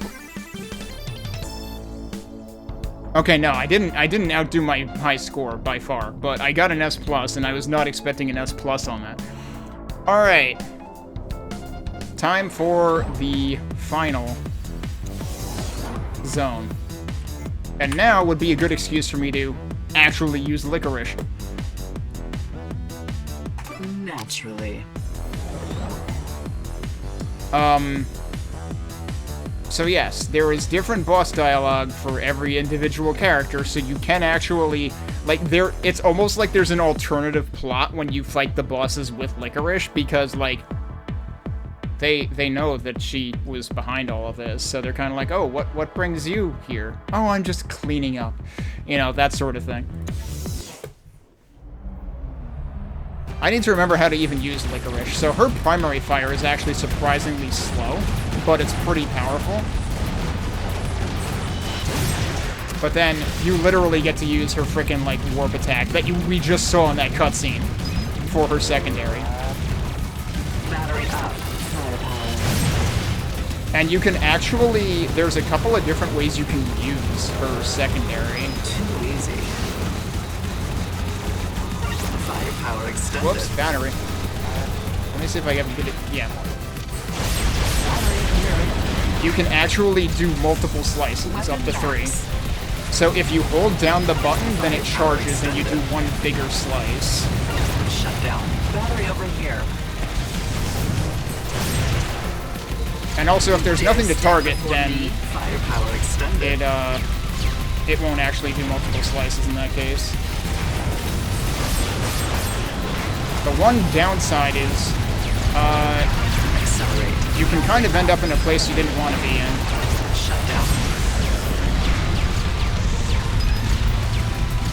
Also, we've got another new Shut down. type of Fido. We've got the Jumbo Fido, which sends out like a whole ton of missiles. Accelerate. Firepower. Firepower extended. Battery over here. Shut down. Shut down. Oh, I just got 2 shutdowns because I didn't even realize the first one I stepped on. Firepower extended. Firepower extended. Battery up. Whoa, also, yeah, you might be able to warp into the wall. I think I remember somebody having that happen. Accelerate. Actually, no, I think what people have had happen a lot is end up with an enemy stuck in the wall. Battery here. Accelerate. Extend. Oh, I was hoping for firepower, but it switched right out from under me. Oh, actually, the accelerate was helping me there, but then I ran into something else. Accelerate.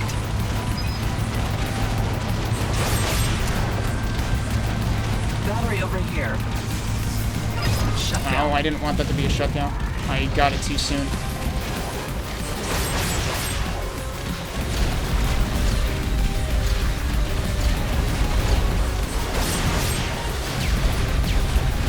Battery here.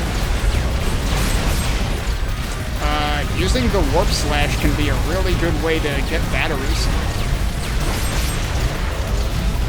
Oh, well, that wasn't great. I warped right into a mine explosion. Battery over here. Firepower extended. Shut down. Shut down. Firepower extended. Alright, not too bad, though. But yeah, I think I forgot to pay attention to the weapon names. I think it's called the Vorpal Blade. Yeah, so her secondary is the Vorpal Blade, and the primary is just Cannon. Alright, the next stage is one of the coolest stages in the game. Because it has a very, every stage has a unique thing going on. So, like, in that stage, it was called Centrifusion. Like, the walls were spinning around, and we're just barfing out enemies at different points. The next level is... Yeah. the one level that gives you assistance. It's called Control. Because you sort of get to control things. It's more set and forget, though. So we have this helper turret that basically has like a replica of Cactus's primary weapon.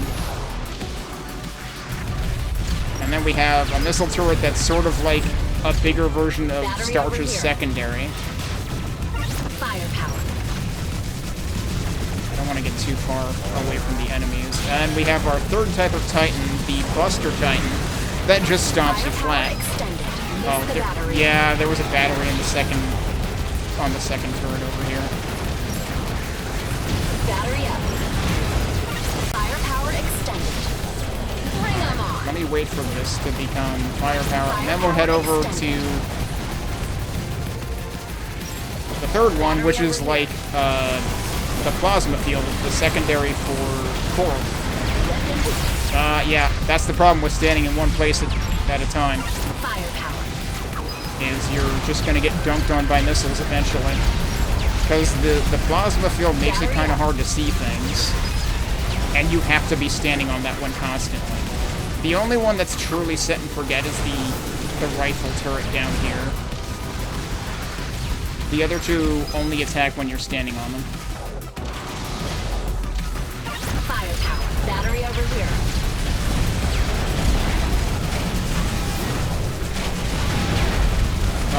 I'm in a bad place. Holy shit. Accelerate. Battery here. Don't ask me how I didn't die to that.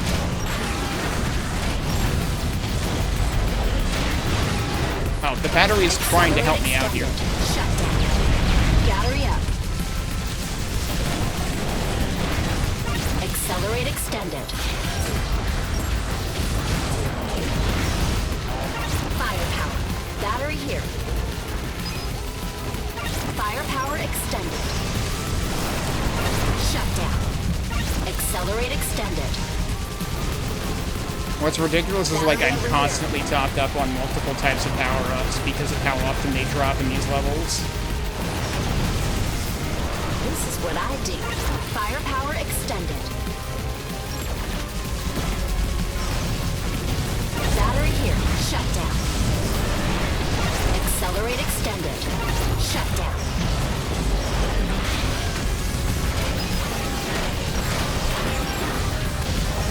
Shut down. Battery up. But you'll see I don't tend to use the top left turret much at all.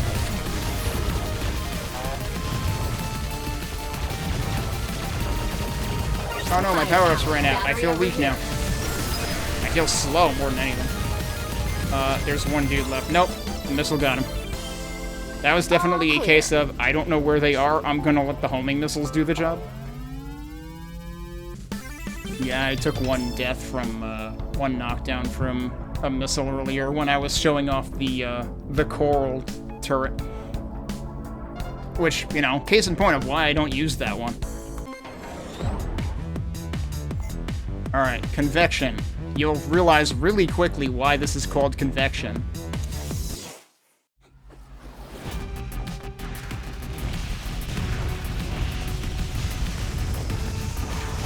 And yes, those are red, which means those can hurt enemies, too.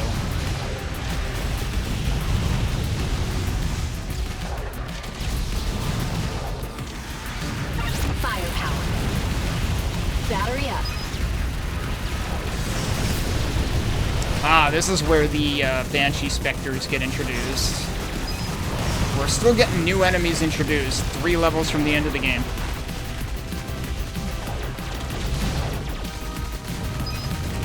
Battery here. Oh, that was too late. Alright, that's fine. Get off me. Firepower. You'll notice I'm weapon swapping to, like, get over the convection Weapon maximum. jets here. Firepower extended. I was hoping that was going to be a shutdown, actually.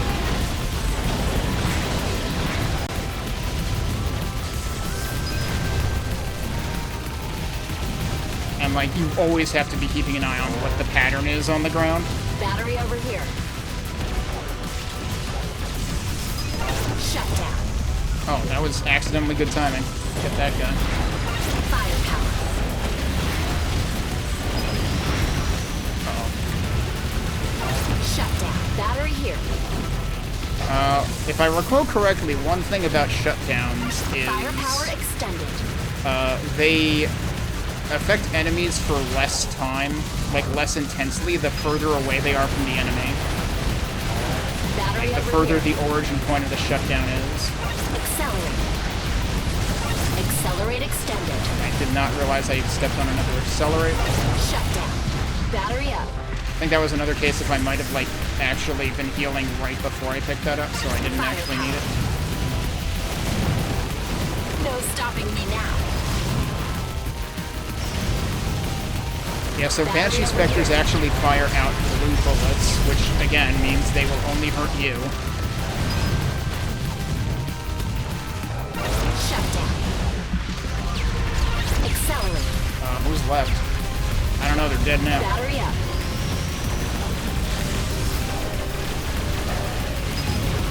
I'm unstoppable. Oh, right. I was paying attention to the floor there.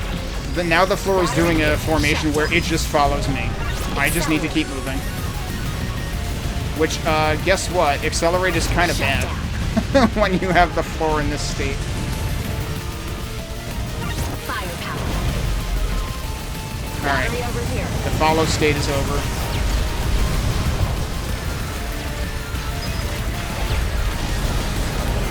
Weapon max. Battery here. Oh, this is bad. Yup, alright. I got stuck in a really bad place with the convection pattern there. Shut down. I will gladly take a shutdown just to calm things down right now. Firepower. Battery over here. Shut down. None of that operated the way I really ideally wanted it to. Also, we've got the follow pattern again, at the same time as other stuff. Shut down. Weapon maximum. Accelerate. This is near the end of the level, though. Shut I down. shouldn't have done that.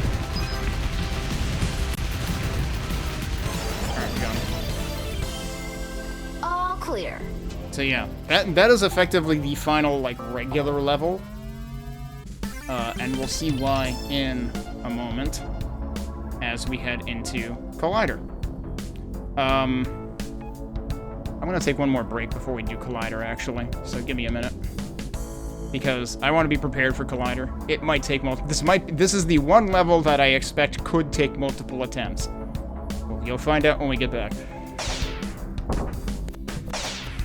Okay, I am realizing I was thinking in terms of, like, how long a speedrun of this takes me, but since we're talking about the game a lot, and I'm letting the boss dialogue play out, which doesn't have that much time, and because I'm so rusty, this is definitely taking longer than I anticipated, which is fine.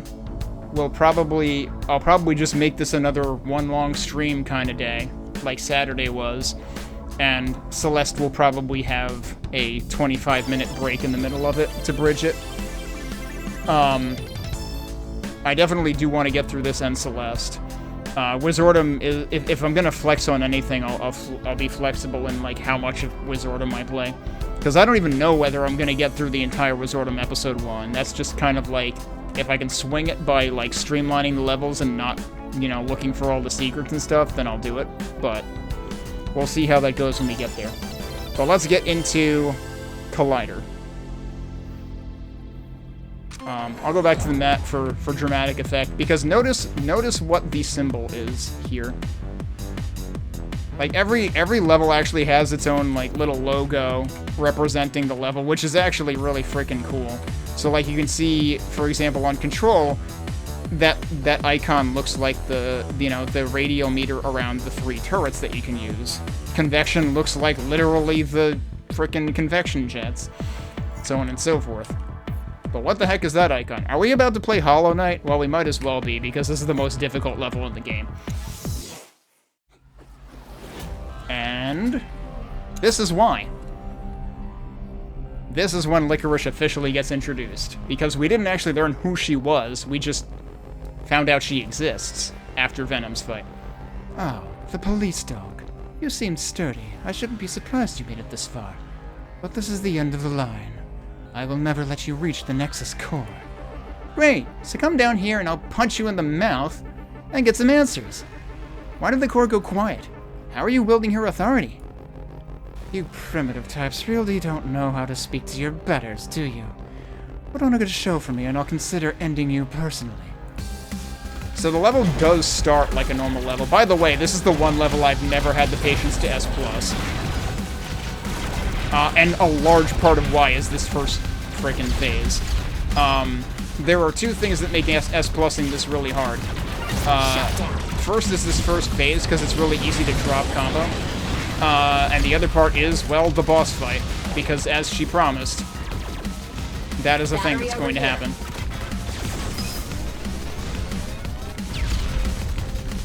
Firepower.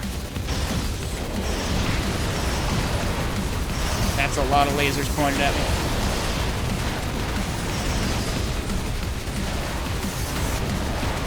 Battery up.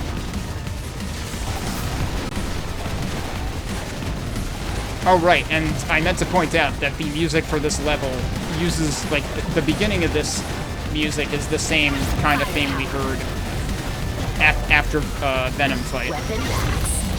This is the only time in the original campaign that you will see a blue laser turret, but that is in fact a thing.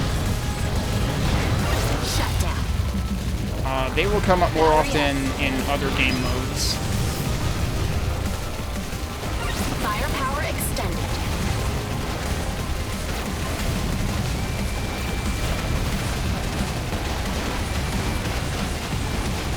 Battery here.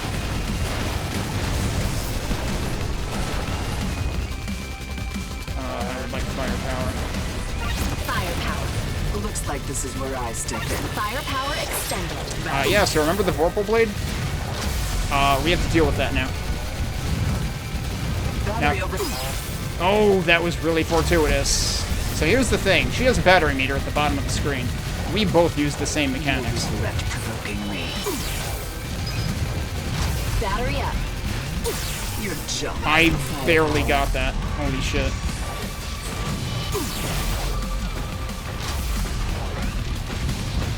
You can't stop what I've started. Battery over here. Whoops. Kiss the ground. You have no idea. Oh, she got a disable. Shut down.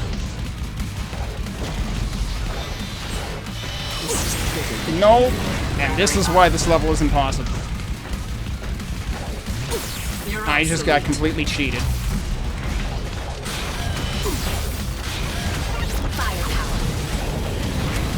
Battery here. And now she's gotten 2, so I was doing really well at the beginning. I could lose the level because of this. I reacted too soon to that.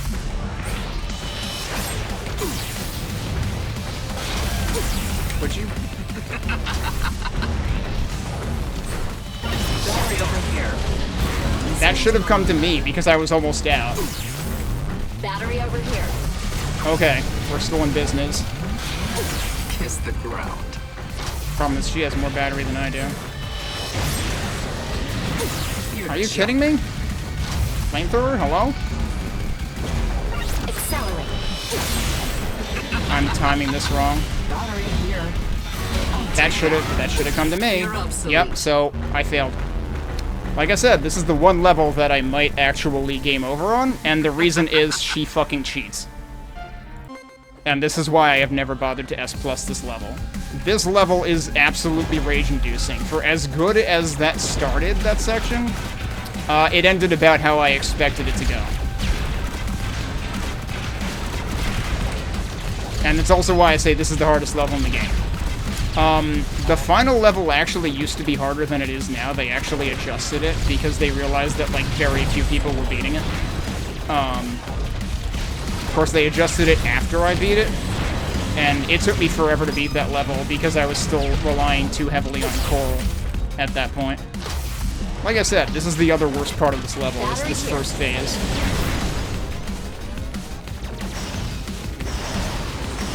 Shut down.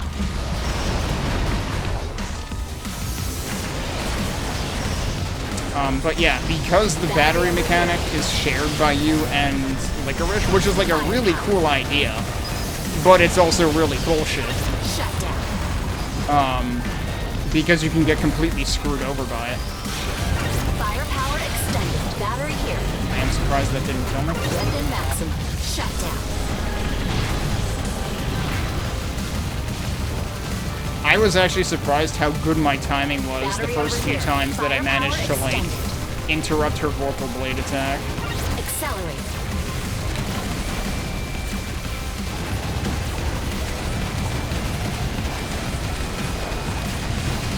Battery here. Accelerate I'm extended. also remembering that Accelerate is actually, like, super This useful. is where I step in. Battery over here. Oh, great start. I mean, that's probably the least harm it can do because, like, she was already nearly full anyway. Battery up. Are you fucking kidding me? Sure, just keep dropping battery, like, 2 frickin' inches away from her. Battery here. Firepower. She was still invulnerable. No stopping me now.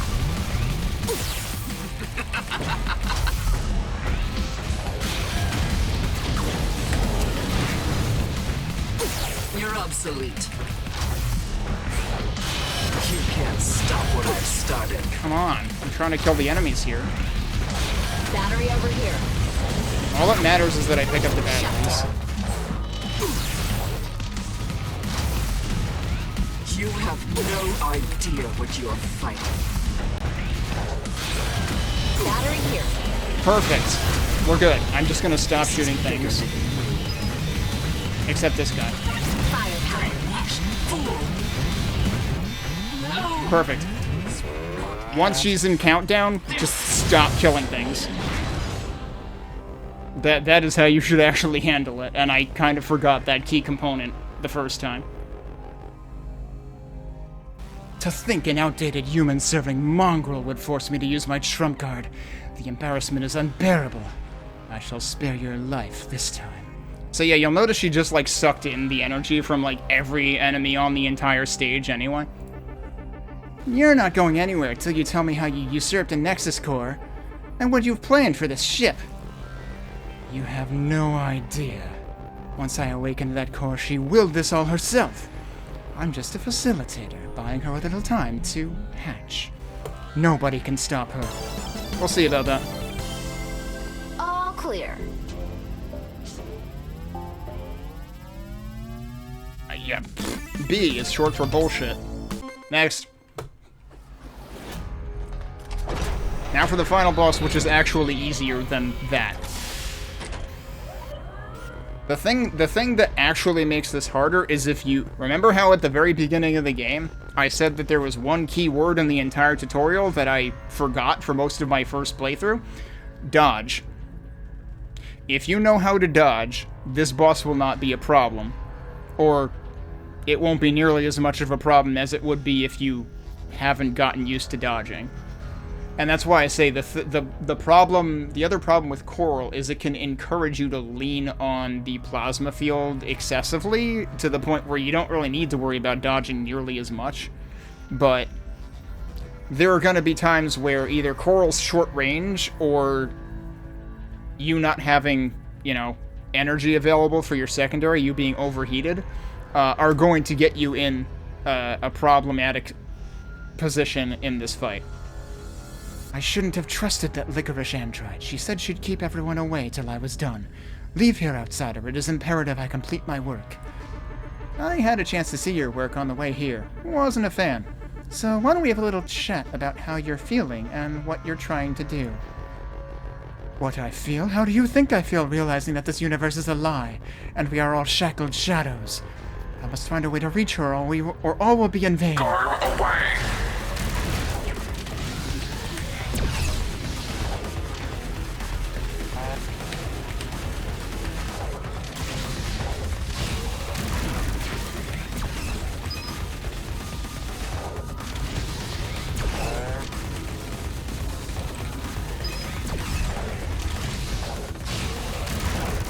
Battery over here. And now we have boss refights, and I wasn't ready for that. Accelerate.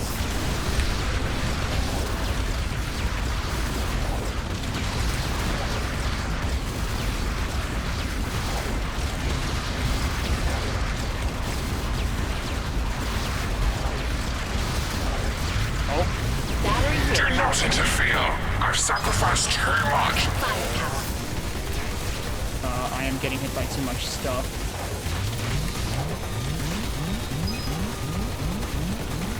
Yes. Yeah, I wasn't going to be able to maneuver that one.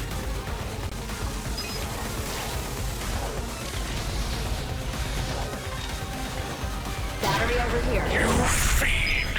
I will permit you no further. I lost track of which state I was in on sub-weapon. Firepower.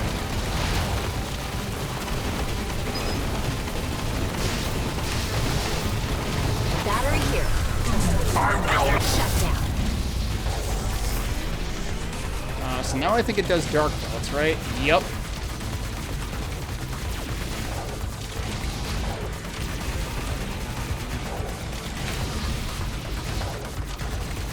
No.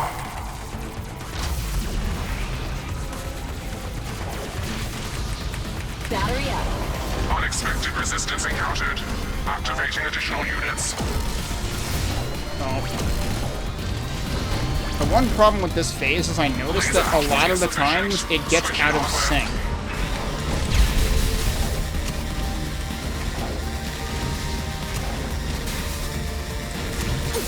I didn't realize there wasn't actually...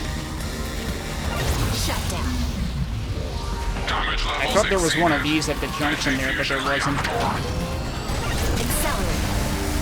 Battery over here. Only I can alter this destiny. So mercifully, there is not a Venom phase. I don't think Venom fits in this arena. Shut down. Oh, I ran out of... I was overheated again already.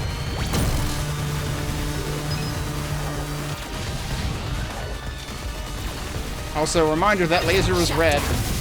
That means you can technically get the boss to shoot itself. You might think we're done. We're not. Nice, Zero. Weapon max. Hope you don't mind that I abbreviate to 0. So this phase in particular is what got nerfed, because this phase was really, really hard. The thing about this phase is it's an endurance phase. You don't get battery drops here. So here the timer really does work against you.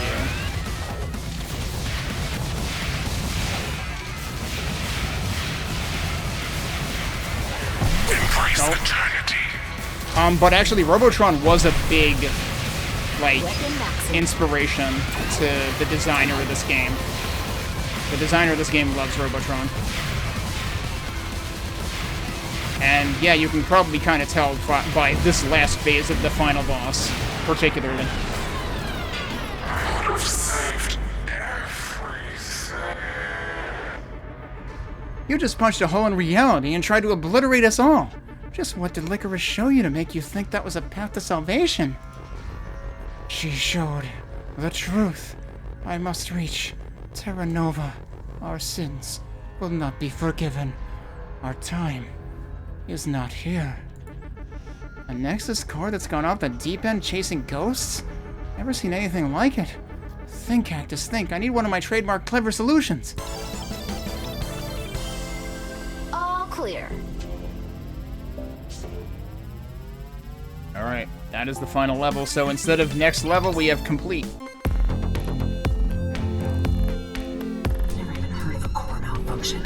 These readings make no sense. For the safety of everyone on board, we should disconnect her before she reactivates. You want to lobotomize a spaceship?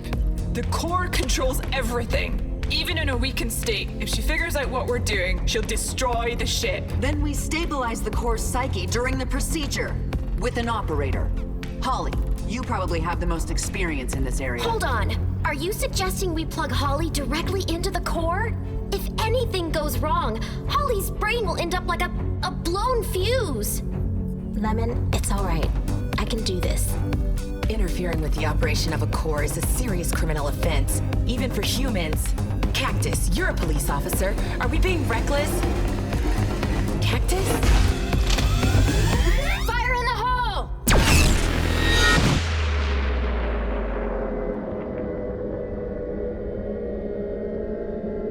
Shiitake is so happy.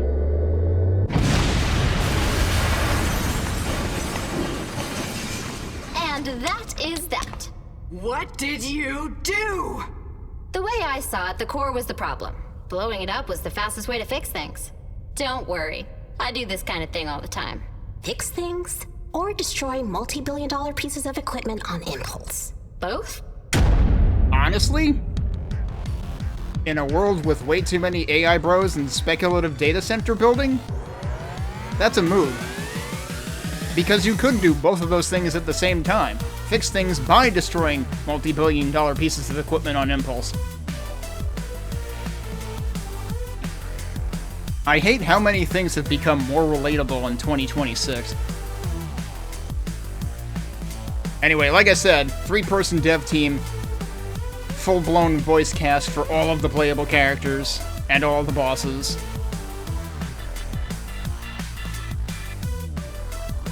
Oh, Jeff, the sound designer, was Control, meaning, like, the person on the loudspeaker or, you know, the intercom at the beginning.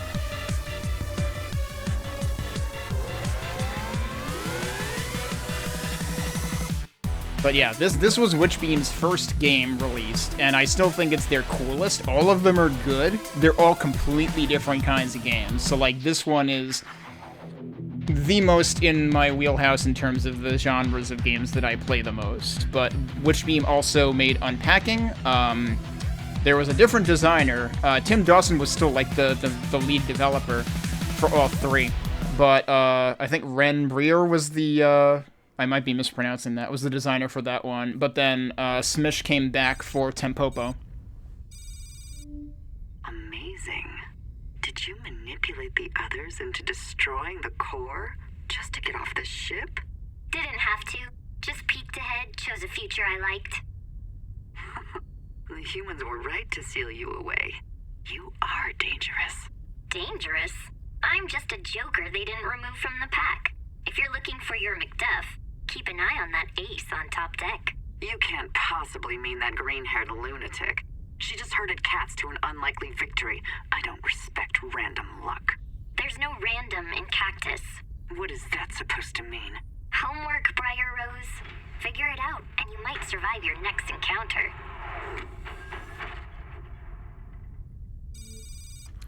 Very interesting post-credits dialogue that feels like it leaves room for a sequel, but I'm not sure we're ever going to get a sequel, which kind of makes me sad. I always thought you know, like I said, the two levels that feel more linear in this, that they still operate like arenas. You still have to clear all the enemies in each portion to progress. But the two levels that feel linear, I would have loved to see a whole game like that, where you have like a huge world to explore, and it would almost be like smashing Assault Android Cactus and Operation Logic Bomb together. And you're gonna hear me mention Operation Logic Bomb a lot this week. We're gonna be playing it on Thursday. It's a super cool game that I wish did more with what it has available to it. I mentioned it earlier today in reference to mini shoot adventures, because that feels like the closest thing that I've ever played to what if Operation Logic Bomb actually maximized the potential of the fact that it kind of has Metroidvania-like progression, but in a linear, short game. I just really want to see things do cool things, like top-down shooters do cool things that kind of mix genres, is kind of the thing. But yeah, so Assault Android Cactus, really, really cool game. I know, like, Bobo was saying that they were kind of, you know, discouraged by the art style. The art style just doesn't click with them. And, like, when I first saw this, I thought the same thing. Like I said, this art style makes you think of, like, a lot of shovelware games, unfortunately. But this is not a shovelware game. This is one of the most high quality... This is in my top 2 indie games of all time. And I only say that because I have now played Celeste, which is going to be what we're playing next, which is the other top 2 indie game of all time. In my list.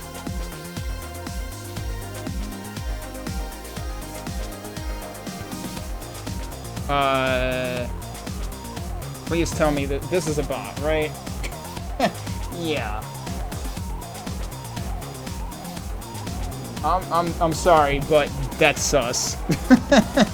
That is the second. We got one at the beginning of stream. We got one at the end of this game. For some reason, Assault Android Cactus is bringing in the robots. I think they're pissed that I destroyed them all in the robot uprising that we just thwarted. So, I'm definitely running behind schedule. Zero, since you came in, or Rick, if you'd rather I call you that. If you came in specifically for Wizardom, that's going to be later tonight. I want to show 2 levels of Campaign Plus. Just to contrast them for people who saw the beginning of Campaign, to show you how much further this pushes things. But we will be getting to Celeste after that, and the original plan was to start Wizardom at 8 p.m. I was originally thinking of doing 2 separate streams, one for Cactus and Celeste, and one for Wizardom later. I'm probably just going to bridge the streams. We'll start Celeste now, I'll take a 25-minute break, we'll finish Celeste. We might still start Wizardom around 8 p.m. We'll see how that goes. I'm also rusty at Celeste, so that could also take me, like, I would guess 2 hours. My best runtime on Celeste is probably, like, an hour and a quarter, thereabouts. But I'm gonna be super rusty. But I want to show Campaign Plus, just to give you an idea of how it's very no-holds-barred. The thing about Campaign Plus is Campaign Plus, originally, there was no plan for Campaign Plus to exist. But it was kind of a meme in the speedrunning community, because all of the higher-end players were like, yo, we want harder versions of the levels. Just give us harder versions of the levels. And that's what Campaign Plus is. And like I said, I think I remember that they added it in when they released the Switch version. It was one of the, maybe it was one of the next-gen console versions. Well, now they're previous-gen consoles, but you know what I mean. Notice there is actually a new arrangement of the level select theme that we're hearing here. Yeah! I'll just use Cactus again, and what I'm going to do is I'm going to specifically play the first level, and we'll play the first boss again, so you can see just how much more intense they are now. I'm not going to bother running the timer for this. So, yeah, first level has, like, enemies from the 3rd zone in it immediately. No big deal.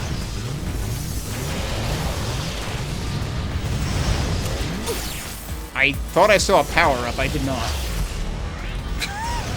I thought I was going for a shutdown power-up. There was no shutdown power-up. I really wanted that to be firepower. Oh yeah, mines? Sure, why not? A few levels early for those.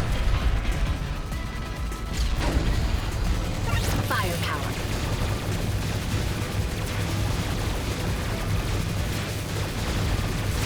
Oh, wow. Yep, I don't wander towards bullets. I did it by accident. You've immediately got both the drones and the hyper drones at once, whereas the hyper drones are normally introduced later.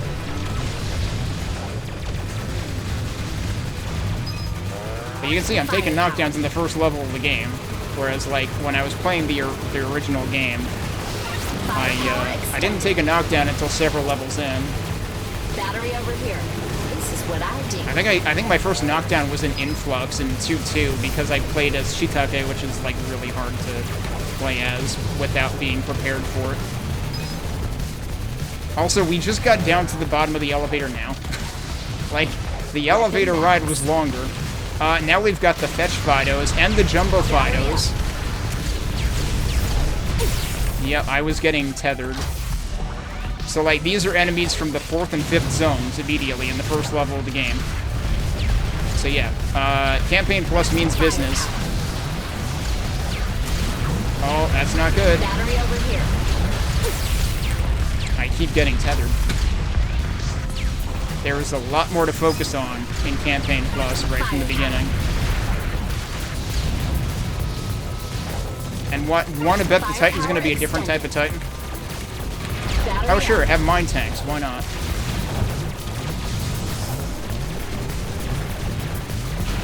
Shut down. Battery here. Oh, I was hoping for getting the shutdown, but I was nowhere close, and it switched.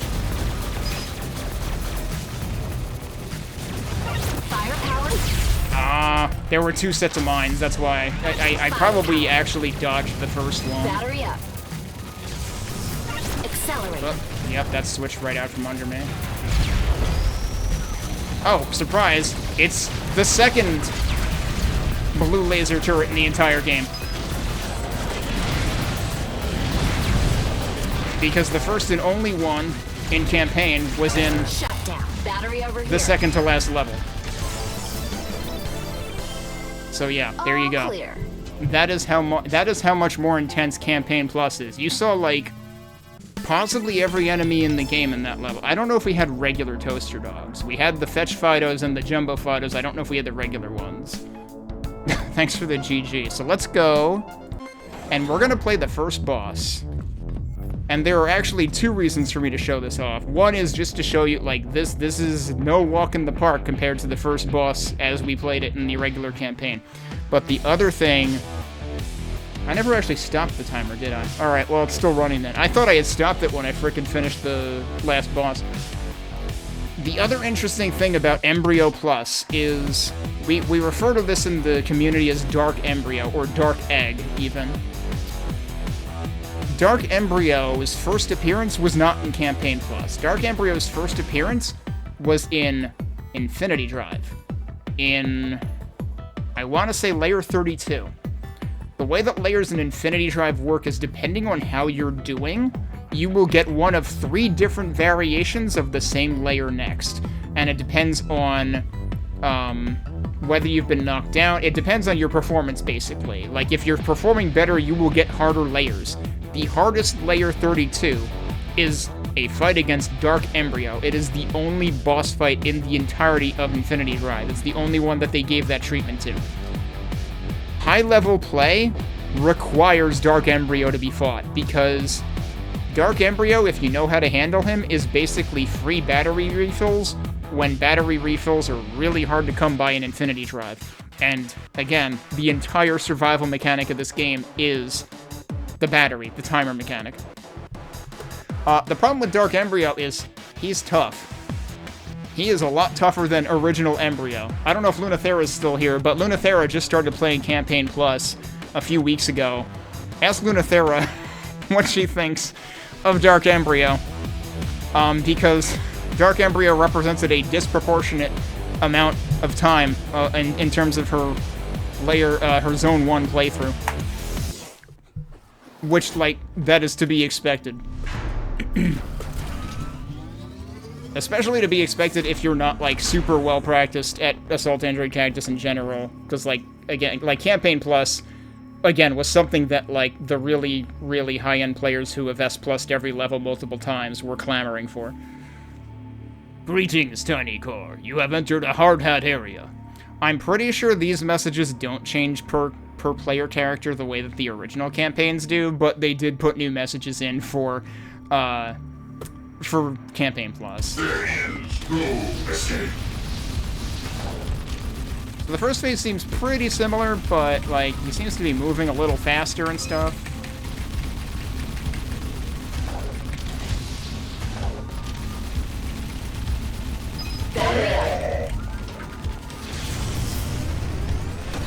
Time to die. Shut down. He also has more health, for sure. I would really rather not be on the top for this, but I guess we'll make it work. There we go. Hold still, filthy rats. Third phase is very similar, but there's more, presumably more and more aggressively placed targeting reticles for the missiles. Battery up. Firepower. Okay, can I not screw this phase up? To get serious. Nope. The thing is, if you can keep, like, right in front of him, that is the safest place for you to be. If you let him gain distance on you, you are going to have a problem. Now, this is the phase where I usually start really having a problem with this fight, because of this. Because I am not sure of myself on dodging these at all.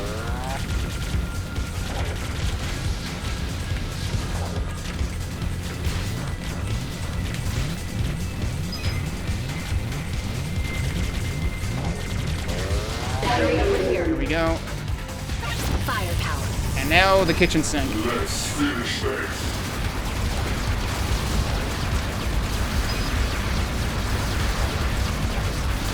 I'm just dodging all the damn time, trying to get close enough to him to actually use the flamethrower. Nope, dodged too early.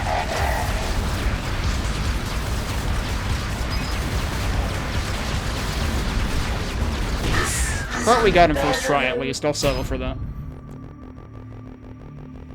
Robots are man's imitation, bound to the land to perform labor. Given what you imitate, why are you still grounded?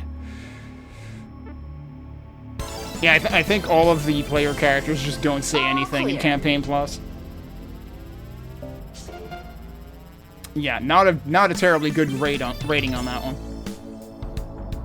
And also there's gonna be, like, way less populated leaderboards for Campaign Plus in general.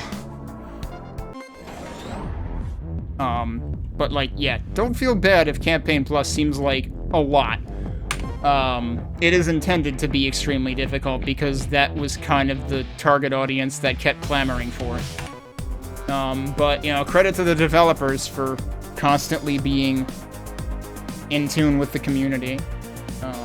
And again, I can't say enough good things about Witchbeam Games. Like, go try all their stuff. I'm pretty sure all 3 of their games still have demos. They are all very different types of game. Obviously, this is a top-down shooter. Unpacking is a very, I mean, I guess you would call it a casual game. It's a very cozy game where you are literally, like, it's meant figuratively and literally. Like, yes, you are unpacking. It is a tale across a person's life of unpacking their belongings in each place that they came to live in. I have not actually played the full game, but I did play the demo. I need to play the full game of that at some point. And then Tempopo is their most recent, and that is a puzzle game, effectively. A puzzle game with, like, a rhythm and music aspect. The art style for the characters is actually, like, you'll notice similarities with this game, and it's the same designer, so, like, kind of stands to reason. The other really cool thing about Tempopo is the main level designer for Tempopo is none other than Moonspod, one of our community members from the Assault Android Cactus Discord who speedran and score ran the game with us. So, one of our community members went on to actually be part of the dev team for Witchbeam's most recent game. That's pretty damn cool. That's gonna do it for our time with Assault Android Cactus.